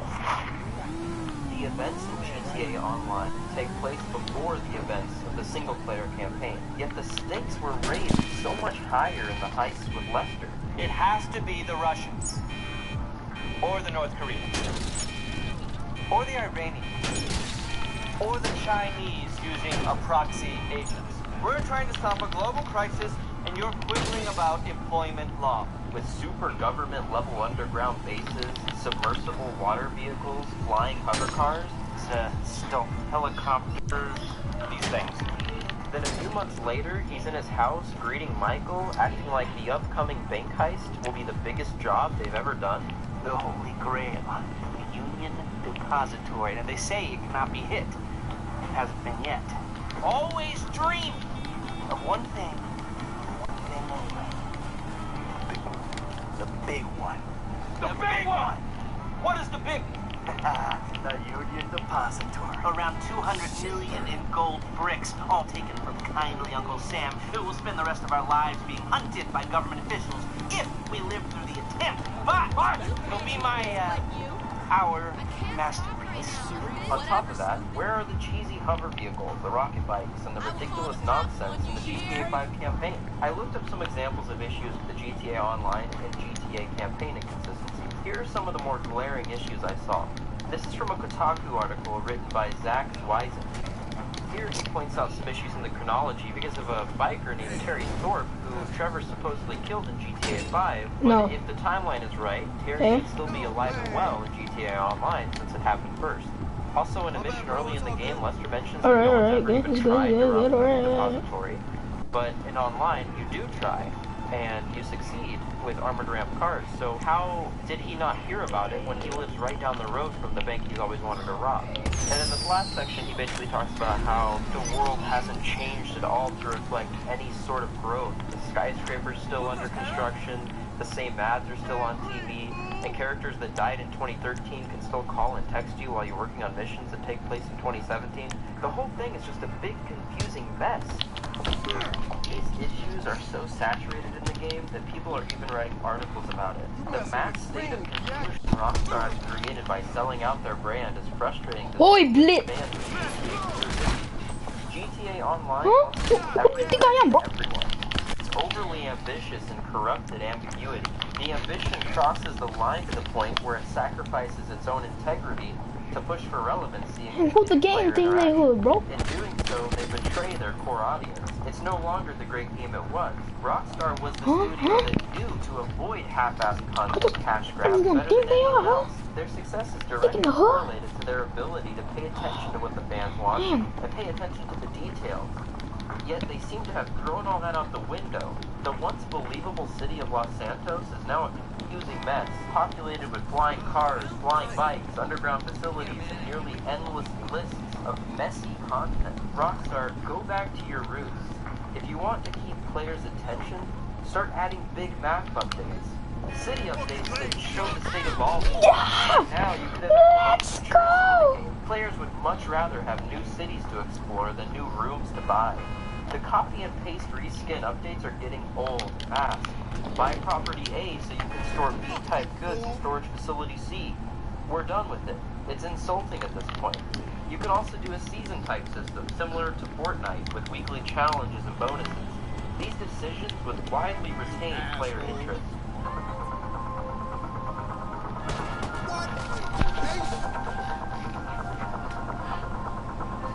I went online to show how the community I would approach players with no weapons to see how they'd react. And here's what happened. This was actually a better online experience than you'd usually run into. Most of the time you get bombed constantly no matter what you're doing, usually by a modder. The fact that Rockstar added missions that support player versus player activities in free mode in order to get paid for a job. Oh, now we're going inside the hood. The disadvantages you're at when you're in a lobby filled with rocket bikes, future tanks. It's a lot to take in for a... Wait, is that a old lady? Hold on. Just trying to deliver the goods from point A to sorry. point B. I think it's a bad design. I don't know, maybe. On the subject of players using overpowered rocket bikes to attack, these vehicles require no skill to use. They auto-lock on and they make swift turnarounds. It ruins any sort of fair competition. It can also be difficult to shop in clothing stores as some players will come in, shoot up the place, disrupt the store, causing it to close. And then you have to go somewhere else to find clothes.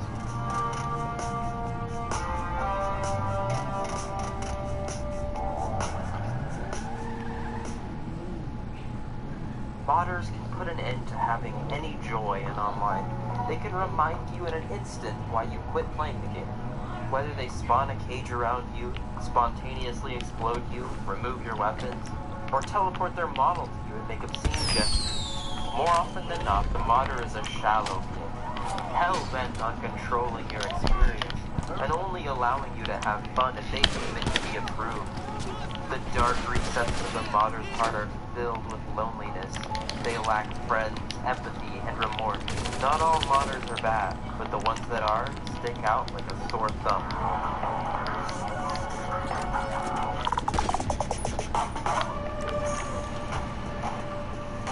Heists are difficult to nearly impossible with random match-made teammates. This is either because you've been paired with toxic teammates or uncoordinated buffoons.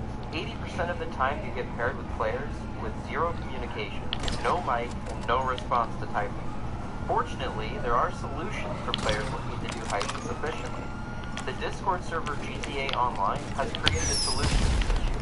They've done a great job of bringing players together in a productive way. I don't know, this is so unable. Keeps the community in line and rooms everywhere to get groups together for a heist. I'll mention them again at the end of the video.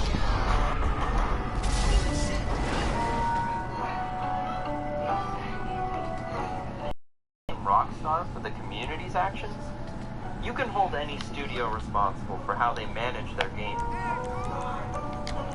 They give birth to a lot of these issues with neglectful money management, toxic weapon or vehicle additions, poor mod menu detectors and defenses, and a general lack of productive involvement. Now, this isn't to say they don't do anything right. They have added countermeasures like a passive mode feature. However, people would abuse this feature. For instance, with the rocket bike, players would kill with it and then go passive mode. But Rockstar took it a step further and countered this issue by denying passive mode to players in weaponized vehicles, and a 2-minute cooldown time after a kill before passive mode is available. These are steps in the right direction, and they show how Rockstar does have the ability to step in and fix community issues.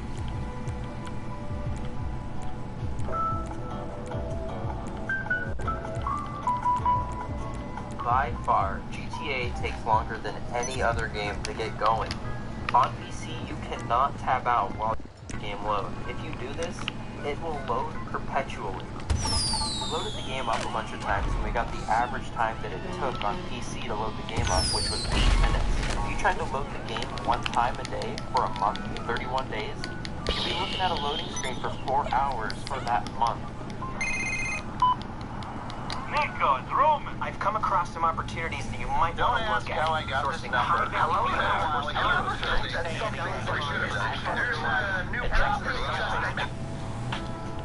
When you get GTA, you'll likely be welcomed with several pop-ups, phone calls, and emails. These invasive alerts push new content on you, usually nagging you to purchase new locations. I know I'm laboring the point, but boss, it's me.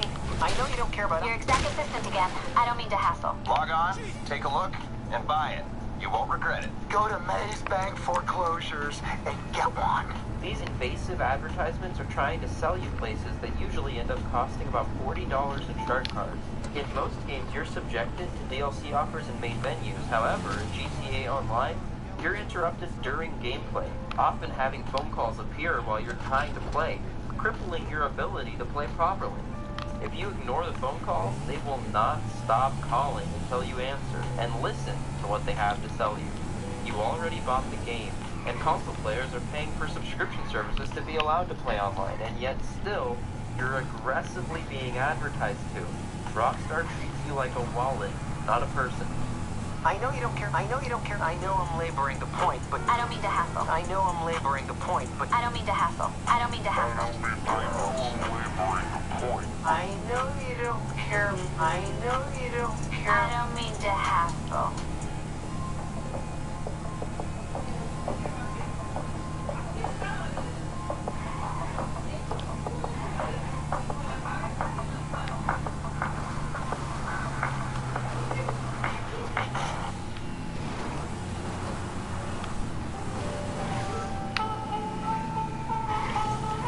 So in the end, Rockstar is selling a damaged product.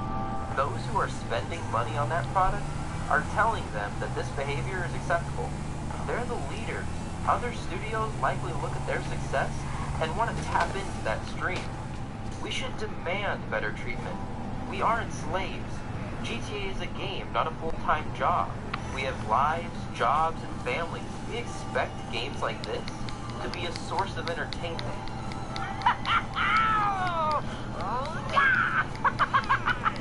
Missing out, getting low payouts, dealing with toxic players, none of that is entertaining. Other games are dated like League, CSGO, Fortnite, and The Crew 2, yet they manage to stay fresh without the no. of overcharging their player base. Hi. They offer fair prices, earnable in-game currency, and weekly events or challenges. These are not pay-to-win business models. What if you had to pay to equip a gun in Fortnite when you landed on the field? That's what GTA has become. $3 million rocket bikes that put the players at unfair advantages over less well-off players. For a game that does so much right when it comes to its graphics, the campaigns, the attention to detail, it's hard to believe that they missed the mark on understanding I'm what gonna makes see the what game it good is. online. It isn't difficult to understand that what they're doing is unfun, and they need to focus on having a fun Give me game. my car. Not a lot to ask. So sorry, but I need to borrow the Value car. one vehicle at $100, it just blows your mind because you think about $60 got you the game, it got you the campaign, the 3 characters, the story arc, and then $100 gets you a helicopter? Hey, None of this makes what's going sense. I hope Rockstar I games take it this isn't recognize purely a these social issues call. and keep Of them course in not. mind You're while in they're trouble building and a you need my foundation. help. Bruh, what am I doing? What is this? Oh, it's down here? Okay.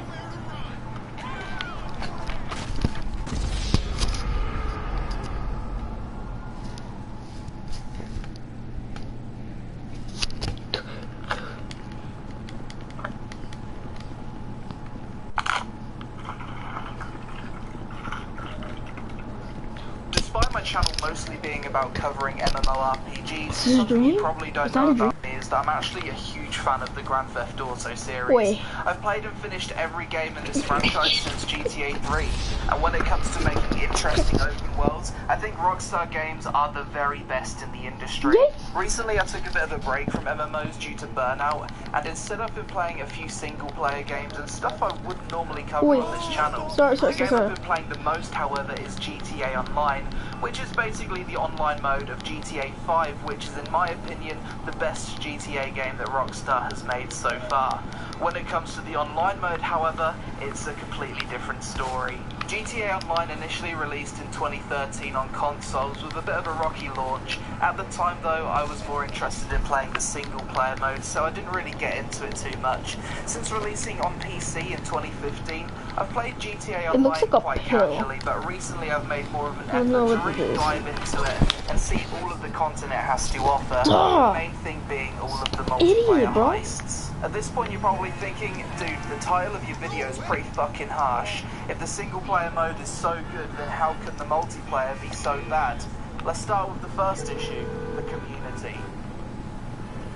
As a new player going into GTA Online, the first thing you'll notice is how incredibly It doesn't look like you have enough money in your account. Can you divert some funds and try again? Your own business, doing submissions, trying to make some noise, and you'll see another player coming toward you on the mini-map. Instead of seeing if you can be hostile or just go about your business, 70% of the time people will just shoot you on sight, even if you're a brand new player with no hope of defending yourself. After they've killed you, it's likely that they're just going to spawn camp you until you stop respawning. Something I notice in the majority of sessions I've joined is that there's always at least 1 or 2 people constantly flying around in OP vehicles such as the Hydra, the Oppressor, or the tank, just killing everyone on sight, then trash talking in the chat about how high their kill to death ratio is, and that everyone else sucks at the game. Why the fuck is kill to... I'll get back to it then. I want to see what that is. I want to get off. Oh, I can't see what that is.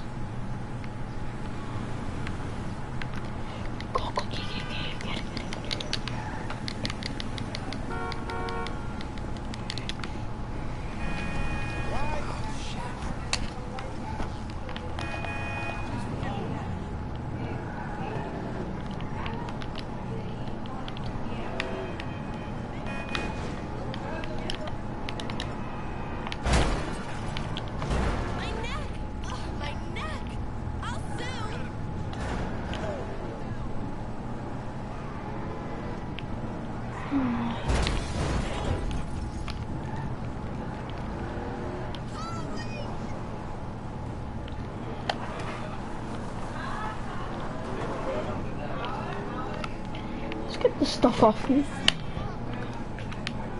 Get the thing off my face. What is that?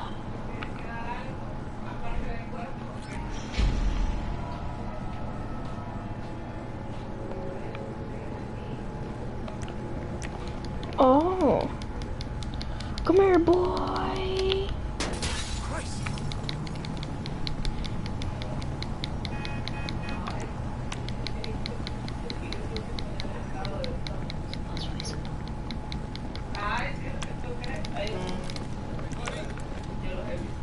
I'm gonna get off anyway. Wait, what time is it? I said 9:30. I wasn't checking the time, apparently. Hey, Ma, look what they have for free. Esto tienes que colgarlo, papito. Ma, look what they have for free. You see this little thing, right? You may think to yourself, it's dangerous. Uy, that's creepy. How? The face. Look, Ma, you must think to yourself, right?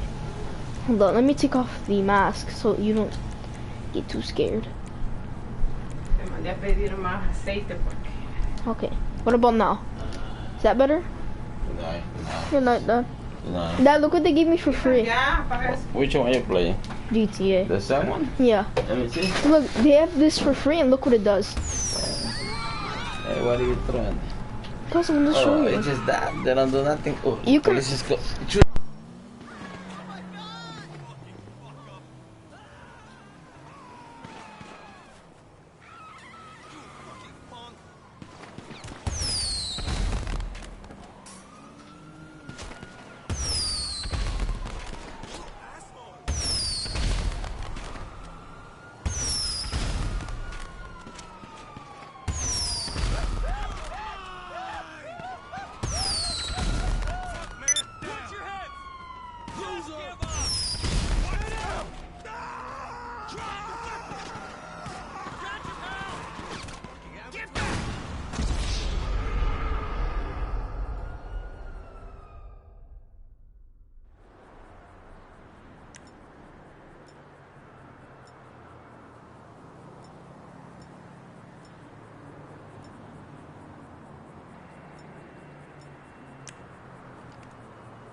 programming, and that's what they're getting.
I'm just chilling, you know. We broke the up usual. 2 Thinking about years hitting ago. off later.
over!